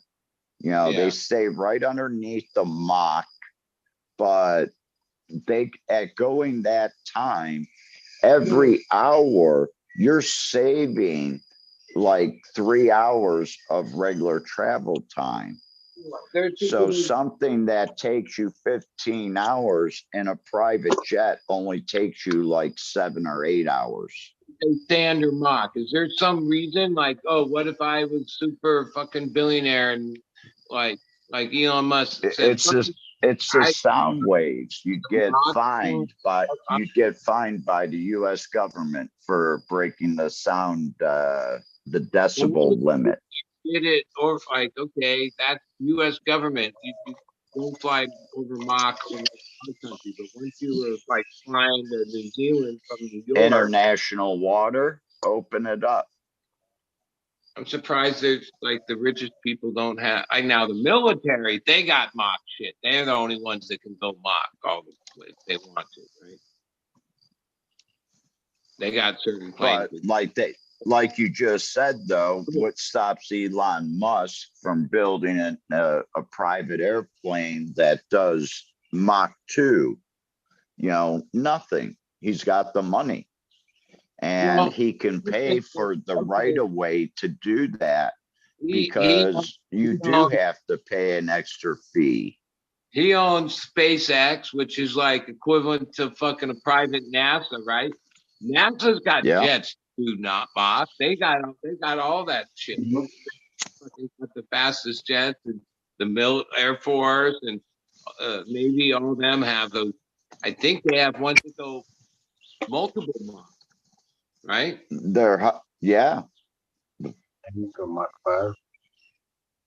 Yeah, I'm Yeah, I surprised. think that's the top one now. Elon Musk doesn't like leverage his SpaceX to where he can get to wherever he needs to get in short time, because like people that do that was the whole idea with the Strato planes. They would go up and they would hit the upper atmosphere, and with their jets up there in almost zero gravity, you know, they're able to travel a lot farther and faster up there when you have no resistance, compared to down here when you have wind currents and things like that. When you do all the flying I do, you get to see the wind patterns, and you get to see how fast the planes fly. Like the plane that flies from Tokyo to Newark flies higher, and it flies faster than the one from Tokyo to Chicago. I can actually get to Newark quicker than I can Chicago, because of the wind currents that they have to fly through and the speed. Now wait, is that because it's a certain airline or a certain model plane that does the other route, or just that's just the way they do it? No, I can go down to Denver and then come up from Denver also, but there's a longer layover time in Denver, so it's not worth it most of the time, except for coming back. Coming back through Denver's quicker to Cleveland. Sometimes I think, like, whatever, a couple hundred years ago, there weren't planes. So when people did these trips, they did them on boats that then would take like months. Yeah. Like, oh, I'm getting on a ship that's going wherever. And when are you gonna get there? Oh, like 6 weeks from now. Yeah, 2 months. You know, we got Who knows what kind 60 to of 90 days. and the Couple ocean's years. never nice and yeah, that 2 years to get home. Like, yeah, it's gonna take us 2 years to get back home, guys. So yeah. fuck. People back Well, in that era, people were really, yeah, they would sail all over the place. Take forever. That's why they were grabbing all the gold they can to make that trip worth it. You worth it, know, every shit, trip. we've been out for 6 years and it's gonna take us 2 years to get home. Fuck. Yeah, grab all the silver and gold and grab a couple people to help. So, Yeah. which people? Any people.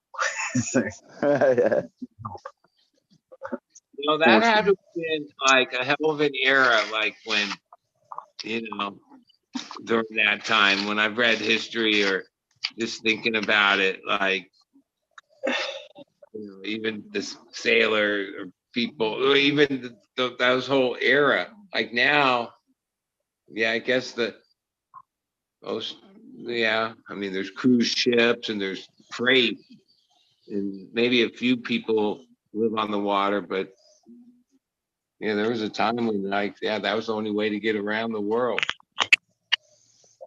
Exactly. And it wasn't that long ago, you know, basically 100 years ago, still to 1923, 100 years ago, the most used way to get around the world was a ship or a cruise. It wasn't an airplane because they hadn't made it there yet. Well, yeah, so I mean, Lindbergh was what, the late 1919s or the 1920s by the time he made it across the Atlantic. years, and for so many of those decades, they made gigantic strides from Lindbergh to the fifth, you know, to here. But then I noticed, like, yeah, we kind of just leveled off here. It's not like The past 50 years.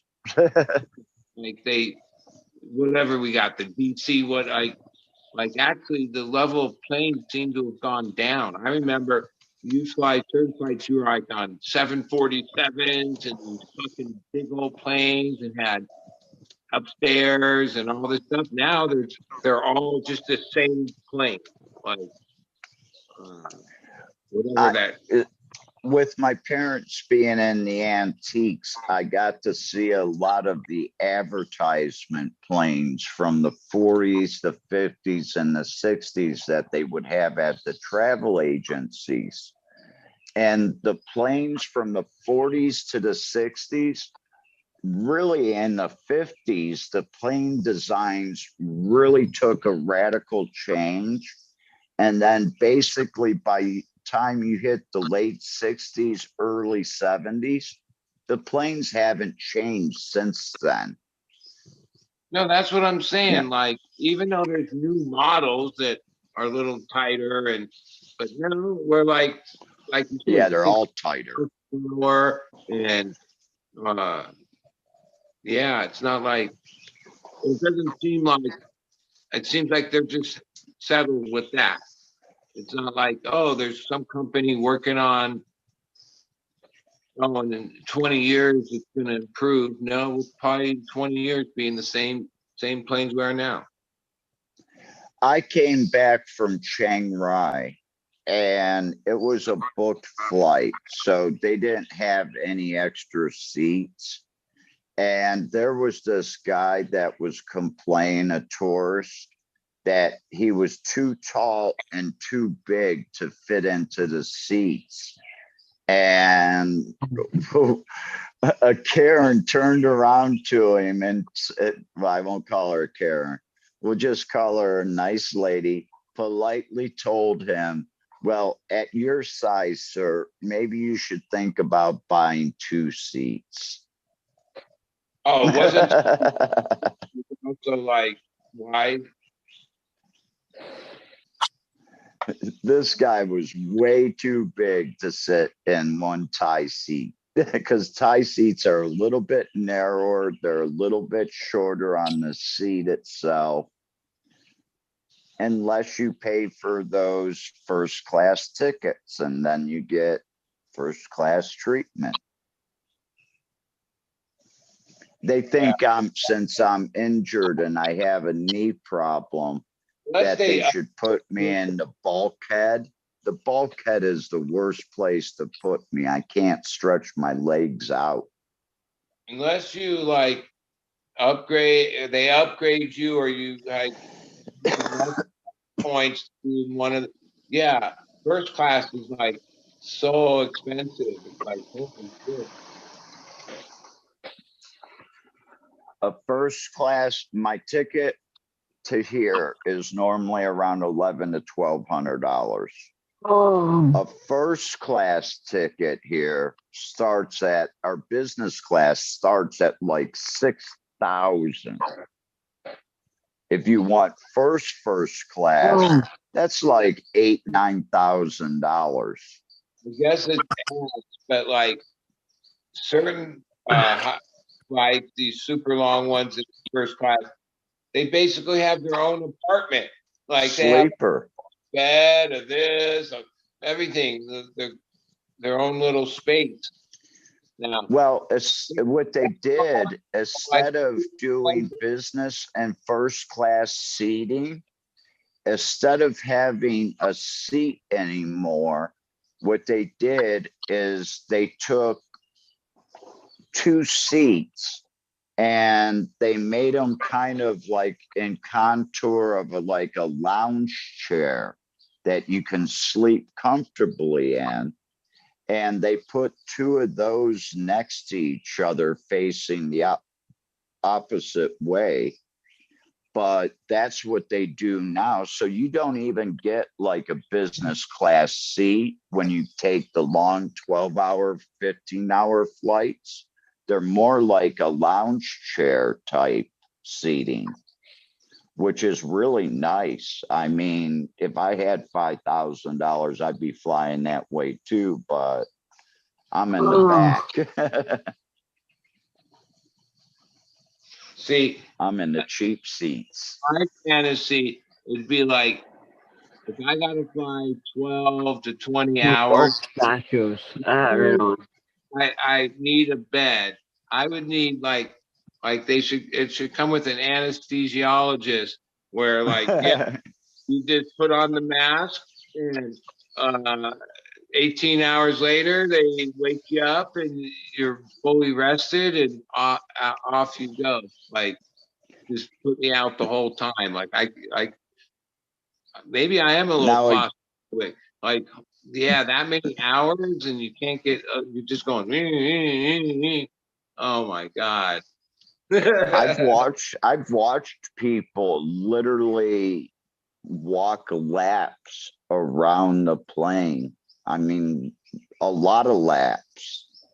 But you know, you make me envious because you get a family pass, so you can get that first class ticket to Emirates.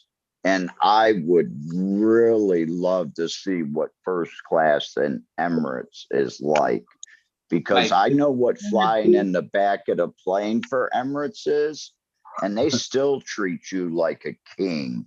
Here's So what if you're in first class, they are treating you like you do own millions of dollars. girlfriend's daughter, that's been a year or so now. $15,000 tickets. And yeah, I sent my passport, my birth certificate, all this stuff, because I got put on her list of family, right? So I think it's like the thing is off season. So like, I couldn't fly into Abu Dhabi the week of Formula One. No, but like the week before and the week after, though, and just spend an extra week there. I only pay 10%, right? And from what her daughter told me is, for the most part, unless they're fully booked with paying people, that when you're in the family program, they bump you up. Yeah, for sure. Like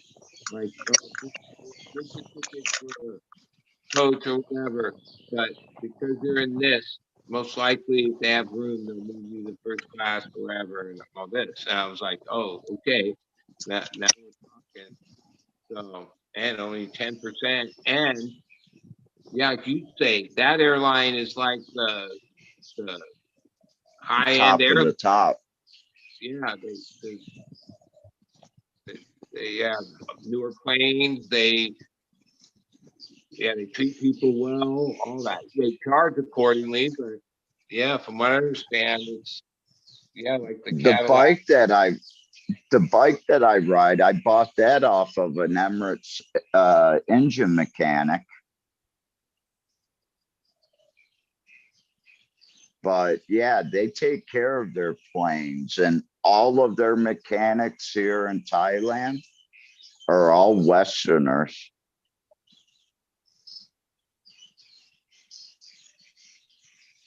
They're all very well educated too.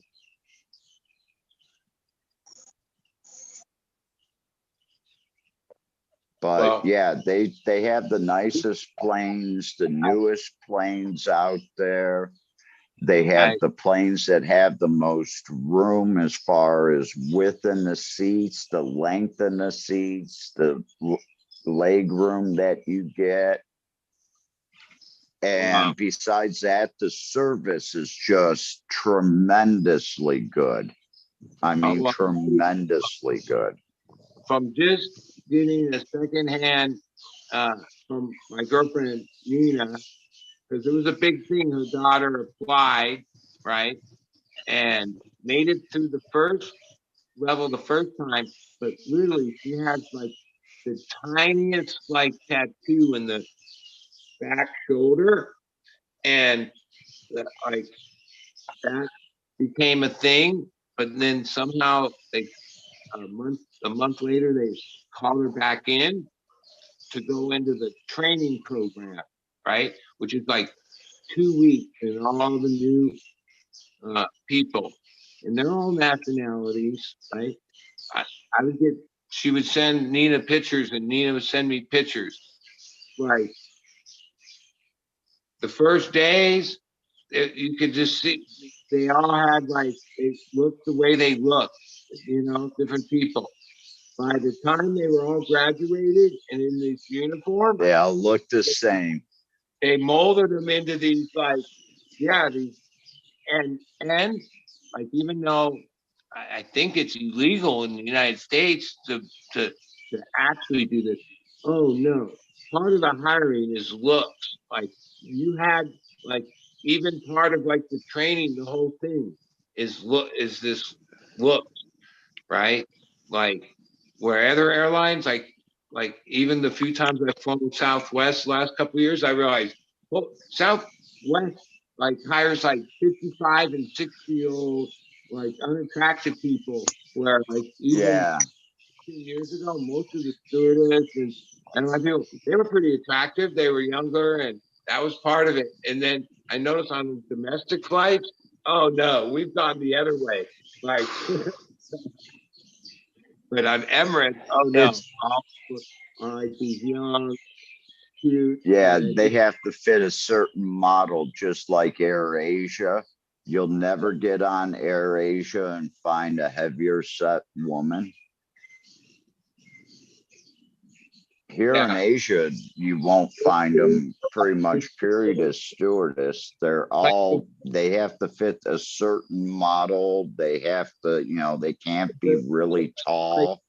West somehow got accused of like that'd be discrimination, but like oh, the main hub of where Emirates is in Dubai, right? So yeah, they basically practice discrimination. Like, oh, you have to look and be a certain weight and a certain attractiveness to be hired, man or woman.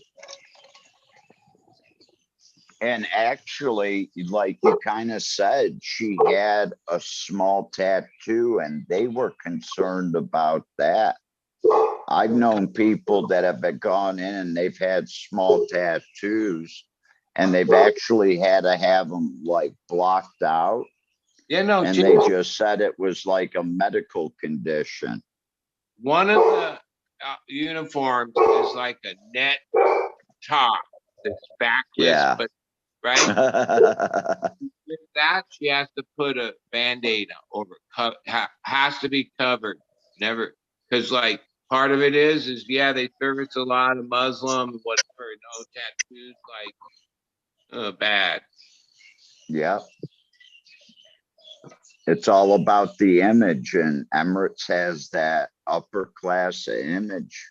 Well, And like I say, you know, so- I've flown with them many times, and I have nothing ever bad to say about them. well, a couple months ago was her first flight to LA, and she had like a 3-day layover. And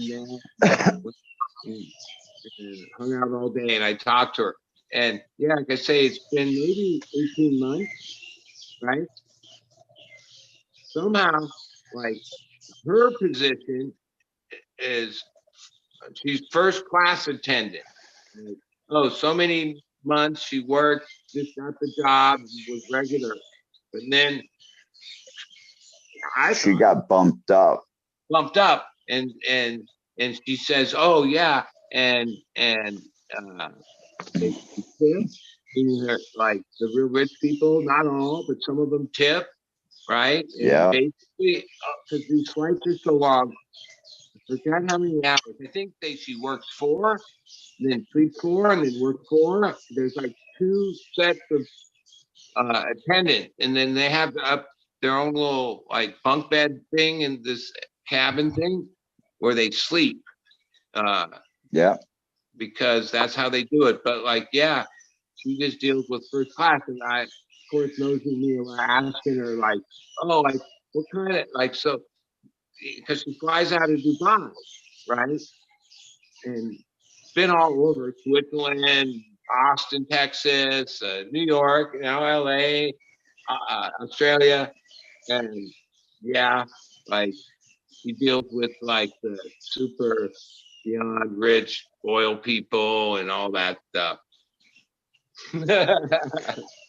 I've watched some of those people literally tip $50, $100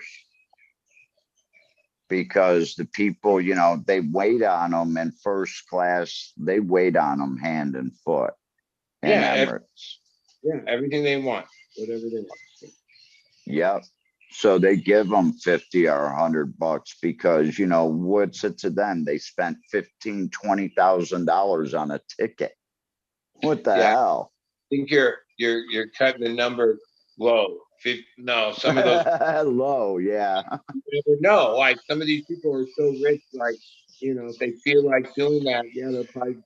Yeah, you never know. Like some of those super wealthy people do have like kindness in their heart sometimes and break off somebody some money. Yeah, they've got a pack of, you know, 10,000, and instead of just counting out 1 or 2, they just take out, you know, what looks to be appropriate, a 1/4 of an inch, whatever. Here. Well, wait, I think it was Lil Wayne. He was on some interview show saying he had a show over in Dubai, and somehow when they flew in private, his jewelry, some hassle happened, and customs, whatever. But then like the fucking president or whatever, the king, somehow got involved, and then to make it up to him or whatever, gave him a Lambo. And dude thought he didn't even like when you hear Wayne tell the story, he thought the guy was asking what kind of cars he likes. And he said, oh, a Lambo. And then he said that when he after the what tour color? home, all of a sudden a delivery truck come and like, yeah, Lambo in the driveway, like that, and that was like asked to apologize for the inconvenience. Yeah. It was over the amount of jewelry that he had and how you're only allowed to travel so much. And he traveled on a private jet that was the king's jet and everything. And they gave him a hard time about coming into the country with all of his gold jewelry costing more than the $10,000 or $50,000 they let you enter with. And yeah, the king may apologize and, you know, even asked him what color he wanted. And like he said, I just thought he was asking me what type of car I liked. And I just, you know, told him. And it was like, it showed up at my house. Holy shit. Yeah, I mean, As this an thing, apology. and like when something like that happens, your solution is, oh, what do you want? A fucking Lamborghini? Or what else do you want? Watch you want? Oh, that was everything. He gave him some watch that's worth all the like beyond all this money. Yeah, And I think that may have been part of it, was he had that watch. yeah. But that's like this certain little bubble of excess, right? Namely oil money at this point. I mean, there's a lot of money in the world. There's Elon and Bezos, this money and that money. But like the most flamboyant, the most like just so much money that it's not even is in that set, like the super oil money people, right? Like, yeah, they have like they just give away Ferraris or Lamborghini or flaunt this money and this obnoxious. Not all of them, but oh no, there's story after story where like even the amount they pay American artists or top artists to do show or private show or birthday thing, these ridiculous amounts of money. Like, oh well, of course you're going to go down there. They're giving me $1 million. You know what I mean? And flying me in on the King's jet and blah blah blah. Yeah, $1 million for an hour and 20-minute show. Yeah, they've done like like obnoxious money, like, and yeah, that just comes from like, yeah, well, even though the prices have trickled down in my area, well, I have to buy premium. Yeah, 605 today. I'm like, it's been around $6 now for months. Yeah, that's starting to be. Something has to be done about that shit. Fuck. Well, I hit it right before I went to Laos. The American dollar got really strong against the Thai baht, and it pushed it up to 37.41, which allowed me to get 36.94 in return on my money. And now it's dropped over a baht per dollar in the past week and a half. Well, like super rich investors, like if you had a lot of money and then I know that that's a sector of investors that play currency, right? Yeah.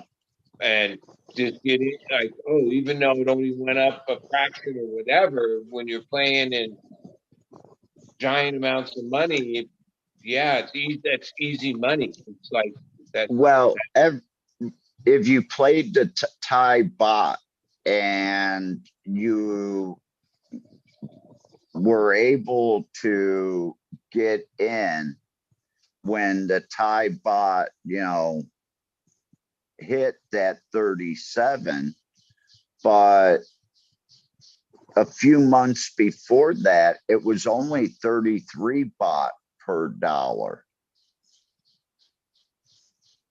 Well, I mean, so yeah, there's a bit, you can make a lot of money, and you look at it and you say, okay, for every $6, I make $1.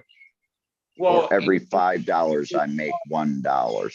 You got people making money, right? Because it basically puts in calls and like, oh, some people invested that it was going to go down. Oh, they were right. Yeah. Oh, they made money. Oh, now it's up. Oh, those people made money. One way or another, whatever happens, the investor, the people with money are making out. There's no losing for them. And if you once you reach a certain status with that, you have so much that it does you win no matter what.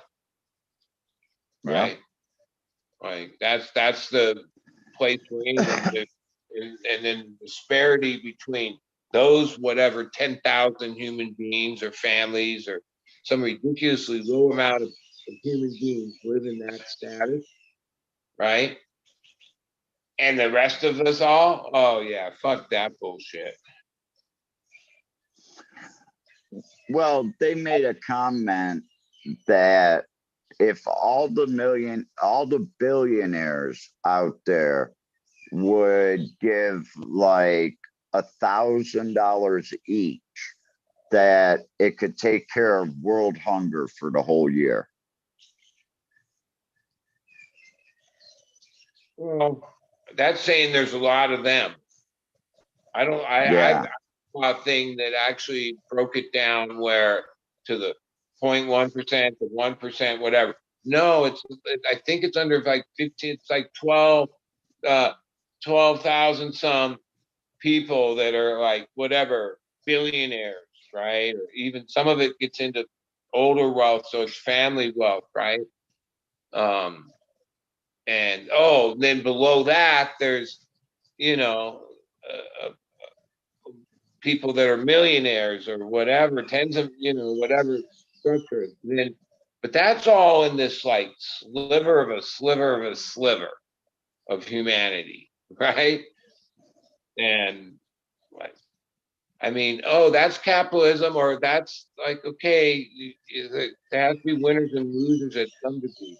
But I guess it's what you call like income indisparity or disparity or whatever, where I think if you really study a lot of history, especially with the cultures that have been like Roman, Egyptian, all the different stories of humanity where things happened.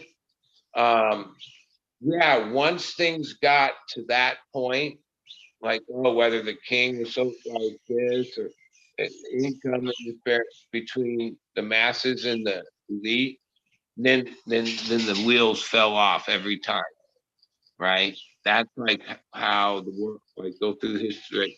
Oh, it wasn't always, oh well no, this king was fighting with this guy over this or that.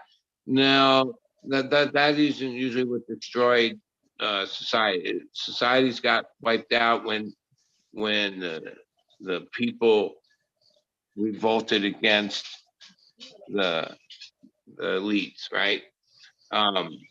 Yeah, we're like, I saw a thing that like the percentages of this over all these different times in history are like small compared to the percentage of it that we live in today, right? Like, oh, if you go back to whatever 100 years ago when it was certain industrialists and the amount of wealth and control and all that they had, that's still small in comparison to like where it's at today.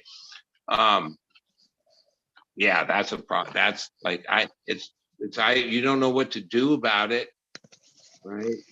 Like it's not like, oh well, what do we change to fix that?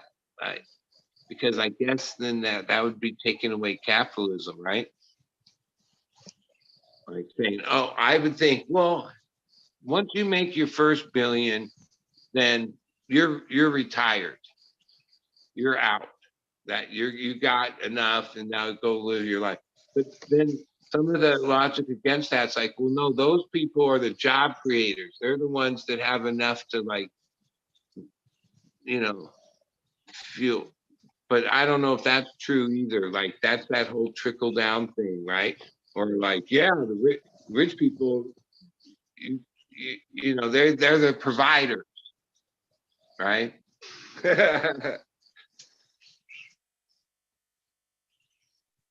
We need them to be unfeathered because the more riches they have, the more they hire or have companies that hire. You know what I mean? Employ people, right? I think the richer they get, the cheaper they get and the less people they employ. Hmm.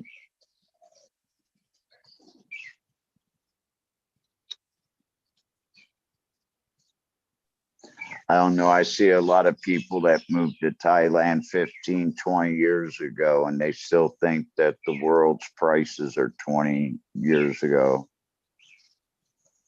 And it's Nice. like, no, it's changed a lot, buddy. You need to actually leave Thailand once in a while. Tap it out. Yeah, but like somehow over there, even though things values are different, but there's Tap not it out. the pressure there is in the United States as far as money, right? Yeah, Like, big emphasis on money, but you know, everybody here is in debt basically. They're all driving new cars or cars that are in the last 5, 6 years. that you couldn't be any more in debt than the average American. Like, oh, that people have then they have their mortgage, their house, their car, credit card. I think Americans are same thing. We like, oh, everyone's in debt. Oh, wait, your whole country's in debt. All right, like, wait, every country's in debt, and almost everybody's in debt, right? To the point where the last couple of years, I've come to this thing where is money even real? Like, what is it? It's this decimal point in a computer system at this point, right? It's like, well, we're never going to be able to pay off the national debt. That's for sure.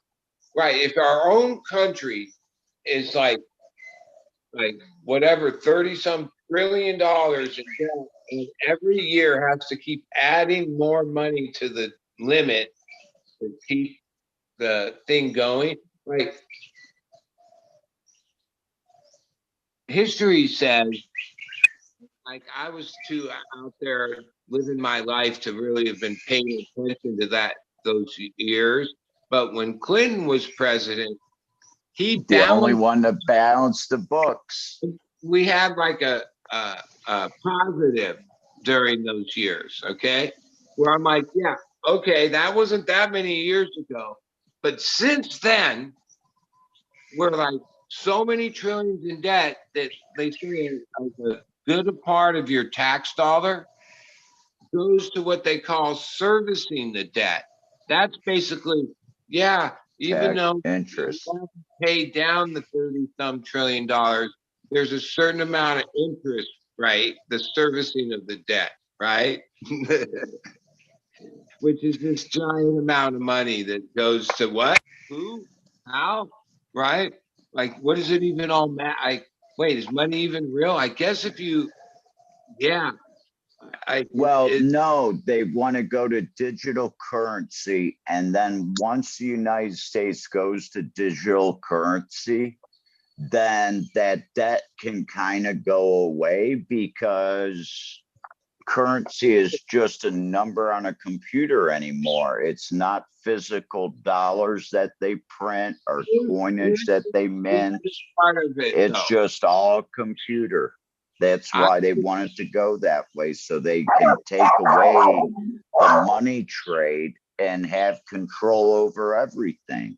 But wait a minute. I think that one of the United States' most powerful thing that, you know, makes it powerful around the world is the dollar, right? Because like even when that Ukraine thing first started, I remember seeing a story that said that the currency Ukraine collapsed, but like people there had small amounts, like even like $42, right? Stashed in their under their bed and stuff. And at the early parts of that, that was the only currency to buy milk or food. It was whatever little US dollars were hoarded, right? Which is like kind of the currency of the world, right? Is the US, right? Like where I think the real struggle and the war ultimately is with China.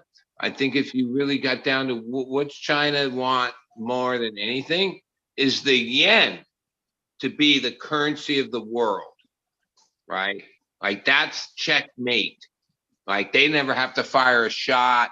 It's not about territory. It's not about anything else. Like ultimately for China to be what their goal is, the superpower, right? Oh, yen has to be the currency of the world, not the dollar, right?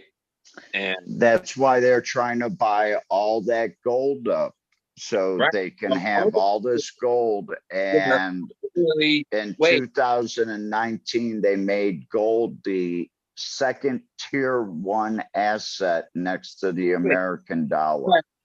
but the clown show of the whole thing is, okay, we're still repping that, yeah, the dollar's everything, right? But technically we're 33 trillion in the hole and need to raise it for next year and every year. And then there's a debacle where they can't, I guess any day now we'll get to the 45 days of the extension, right? They're no close, right? But like if they don't pass that, right? Which is like, yeah, I get it that we shouldn't keep raising that. Like, yeah, what the fuck? This is crazy, right? But how that affects even the value of the dollar and I guarantee you there's big investors that are gonna wait to that day where they're acting like they're not gonna vote, and it's right up to the last minute.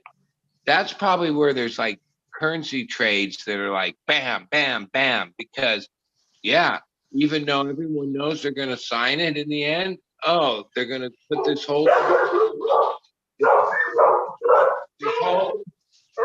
drama show that actually has like real consequences, right? Every year we play the same game, but like I saw a thing last year that showed that whole stunt cost like the economy or whatever this amount of money, just like pretending like you're not going to sign it for a couple of hours, right? And posturing because it like the whole world depends on. Because, like, if they really didn't do that, that would crash the dollar, right? I mean, that's the reality of it, right? But they act like they're gonna. Like, yeah. That you all know the same show they put on every time over it, right? And this year's even worse with the situations that are going on. Yeah, that's basically like saying to Visa, yep, I'm not paying you, and you owe them like $33 trillion, and you're not making the minimum payment.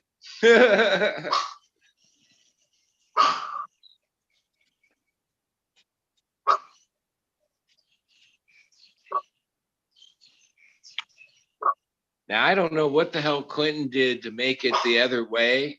I imagine it was just fancy math, right? Because I can't imagine how we're going to turn this around to like pay that down. Like, I don't even think that's part of our goal. Because like money ain't even real. Every country has about the same amount of debt. We have that much because we're a big country, but smaller countries even have higher percent of debt. Like the whole world's in debt. I think the amount of debt that the world's in is more than what they calculate the money in the world is, which means, it's all fake.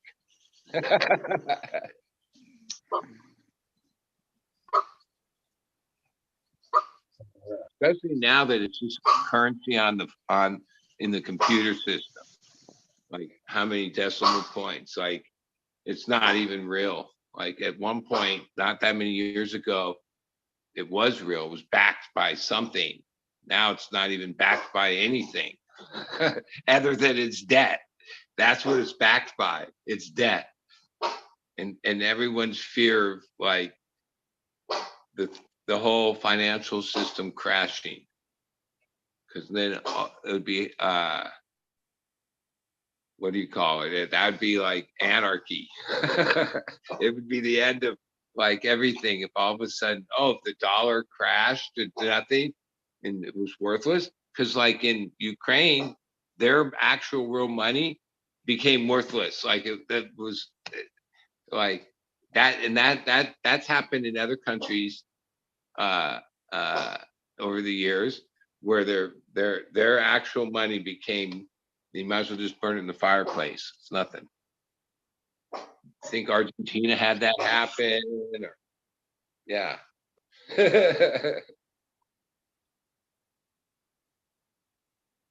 Monopoly money. Yeah. Like I'm 60, so most of my life, oh yeah, when I was a kid, teen, mid-age, money was sort of real. It was real, felt real. You had it, you didn't have it. It did. I don't know. Last couple years, I'm like, yeah, it ain't even. Especially when you realize that these certain people have these, even that the lotteries like goes to like 1.7 billion. You know, like, like where does that one stop?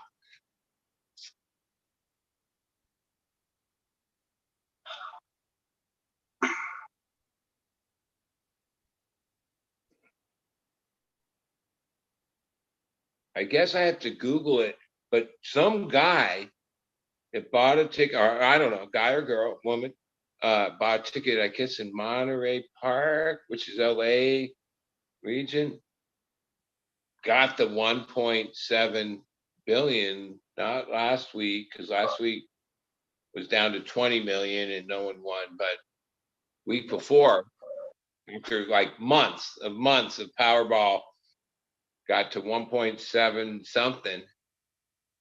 But I haven't seen, like in California, you can't, you have to declare your name to the public. Like certain states, you can choose to be anonymous and not have to, but not California.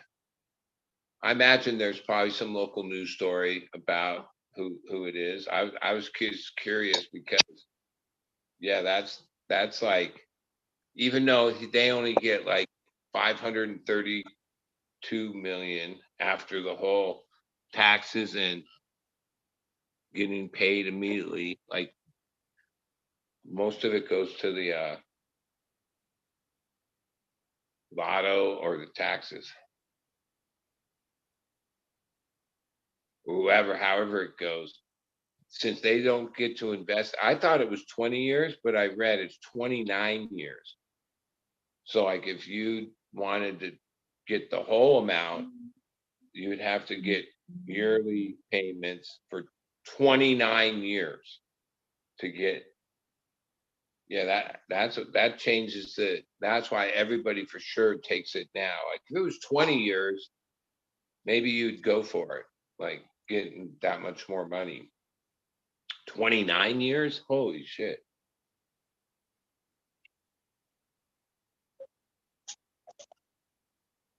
That's a scam. It is. Like I don't need to like understand it exactly, but they're basically presenting that, well, if we don't invest the money that we have, that you bought 1.7 billion in tickets, that's the equal amount of the sales. If we don't get to invest it for 29 years, then you only get this amount of it. Like, what the fuck? Like, how's that fair? Like, wait. Why, like to me, it should be whatever the amount is, that's what you win and give me the money. Not some like, 29-year payments or you only get a third of it or 40% of it. Because when I saw the thing and I saw the math, they said, yeah, you don't even get half of it. I'm like, well, That's some false advertising. Because they got people believing that they might win 1.7 billion. Oh, they should know that they don't get half of it already. I've Get known it. that since I was a kid. I've known that since I was a kid. I'm like, oh, you gotta pay taxes after taxes. People Oh, fuck hit the thing, right? Yeah. For 1.7 billion. And then you show up and you get or they post it. They post like the estimated payout after tax or whatever. And it's only like 532 million. Now, hey, fuck, holy shit. But wait, it ain't 1.7 billion. That's for fucking sure. Yeah. Better 1.7 count your eggs billion. before they're all hatched, right? Truly like a billionaire. You're that amount of money will just keep making more money. 500 million. Man, you still got a ways to go to become a billionaire.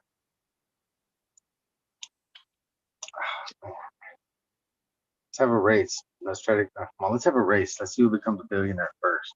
I mean, that's. I bet you that's how like, people are. Like, out there. Like I'm already saying, no. There was times that I thought maybe this, that, right? Because the bottom line, it happens to somebody. Like sometimes, like it's the simplest ideas that or products that some people have like made the most on. Could happen to anyone, right? I guess I mean, some people might not have that entrepreneur spirit. They're just a worker bee. But I've made money off of certain things, but never like that, like where it went, whatever you call it. Today, it's called like viral, right? Like that even makes your odds higher. Because some of these stories are like so astronomically unbelievable. Like, even though I kind of knew of him because he was in a couple of these poker high stake games, this guy, Mr. Beast, and and it is only in a short period of time, really, even though he worked hard at it. Like he says he's worth whatever, but he wouldn't take less than like 20 billion for his company or some fucking shit. And he has it all valued out. They've offered him billions basically for his YouTube brand or his Instagram brand of like giving away shit or whatever the fuck he does, right?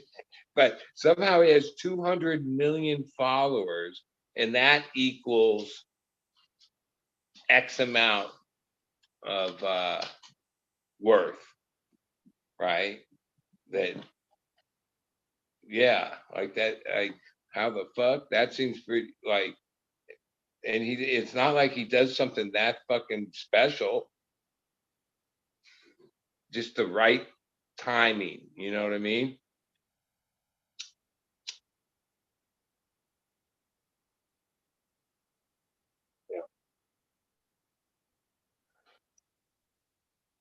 Last call. Last call. I just read it. Ding ding. I was like, one message. What does that mean?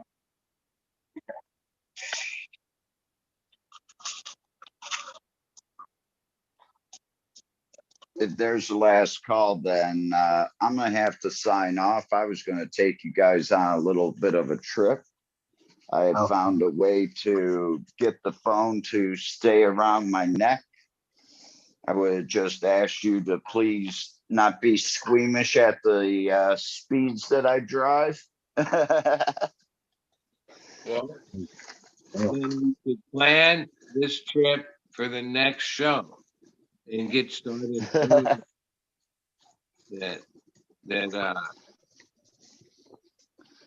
Yeah, I gotta go. I was supposed to be at someone's shop at noon because we have dropped that off. So I will have to sign off now. You guys have a good one. Everybody out in chat, stay safe, stay lifted. Enjoy. Peace out, guys. You too, Peace out. Captain. Thanks for coming and hanging out, buddy. Have a good day. No Drive problem. safe. Thanks for having me. Yeah, buddy. And see you tomorrow on, or later on at the safety meeting on Fumador's channel, right? Yeah, man. Early. Couple hours Okay. earlier.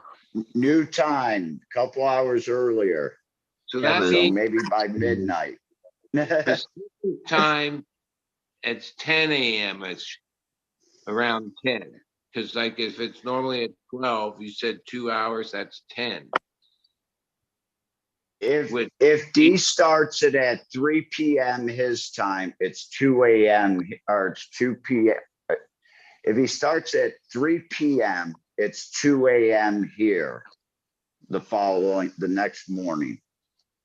Well, he says normally it's at noon. What time, D, are you thinking? Or, I don't know. This is Fumador. Fumador is running the show tomorrow. oh, Okay, It's gonna be on Fumi's channel. so we'll just have to wait for an announcement then. Yeah, but- a notification, or I'll put a post up. Okay. All right, guys. Peace out. he said a couple hours early or Yeah. all right. Well, I'm Yeah. usually at that time. I'm smoking the lemon tree time sky colored fish. I'm I made talking my pink mom foot. bring the jar back. He's like, you need to bring that jar back. You don't like it. She's like, all right. She doesn't like it. She said, too racy. I'm like, that's what I need. Otherwise, I'll be asleep all damn day.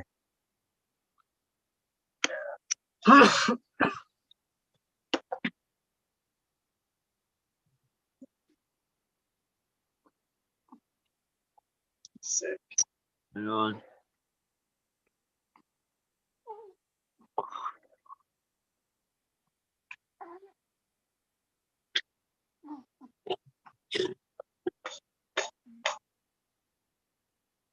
All right. I'll see you guys next time around. Have a good night, D and Green Fingers and So- Chad. Have a good Later, night. bud. Thanks for coming and hanging out, man.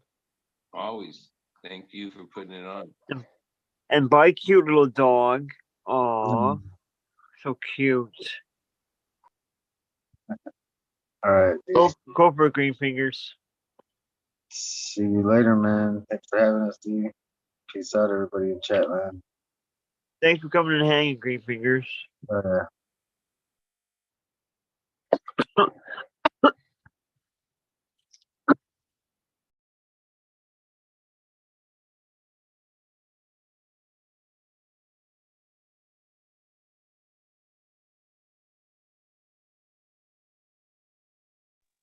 Well, there we go. Sorry about that. Just coughing fit. What's going on, chat? Thanks everybody for hanging out. Who's in chat still? Nightbot, go fuck yourself like always. Pip Jam, Agnes, J5, Ice. Well, here in chat. Do Hillbilly, Herb, Tom. Thanks for coming and hanging out, man. I think that was the first time I've seen you on the show or in the chat here. Wow, it's a lot of. Okay, I guess that's it for that. Hello, people. We'll just do a quick station identification break and then we'll get on out of here. Hopefully it's still set up.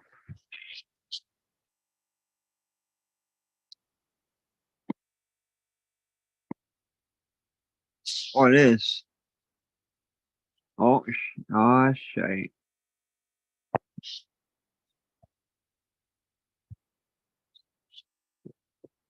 Ladies and gentlemen, boys and girls, children of all 21 and over, Be sure to check out Fumadoro, Fumes of Gold, and all that good stuff to get some awesome strains and awesome genetics. He's got some really good stuff, like, for example, the Lime River Rose, Morgana, the Sour Morgana. Those are my favorites. He also got some merch. Be sure to check out his merch page. It's like some really, really nice quality t-shirts, and they're cheap. Just like that one there. Look at that. There's our fearless leader right there. Wearing the Gapper tape shirt. Fumadoro with the gorilla on the front. And just so everyone knows, you can order the merch anytime and it will come right away. Just because Fumadoro is out of the country right now, the merchandise will get to you as soon as it ships. The seeds, we'll have to wait and see because Chewy does that stuff. So if you order any seeds, don't forget, use the coupon code BRAIN, BRAINZ, and that is just for the seeds only. It will not work for the merchandise or Gauge Green Genetics. I'm just trying to scroll down here to show you one of the coolest shirts, I think. There's my shirt. That's what I got right there. I think I got it in the army green though. Very comfortable. Very comfy shirt. But we'll just quickly scroll down from near the bottom. I just want to show you this one right here. Brains. Check out that sweatshirt right there. Isn't that a beauty? The High Noon Safety Meeting, Teams D Brains. And just a reminder that the High Noon Safety Meeting will be a couple hours earlier tomorrow, because Fumadoro will be running it, so we'll get to see Fumi tomorrow. So look for that on the Fumadoro channels. No, I can't get back. Well, there we go.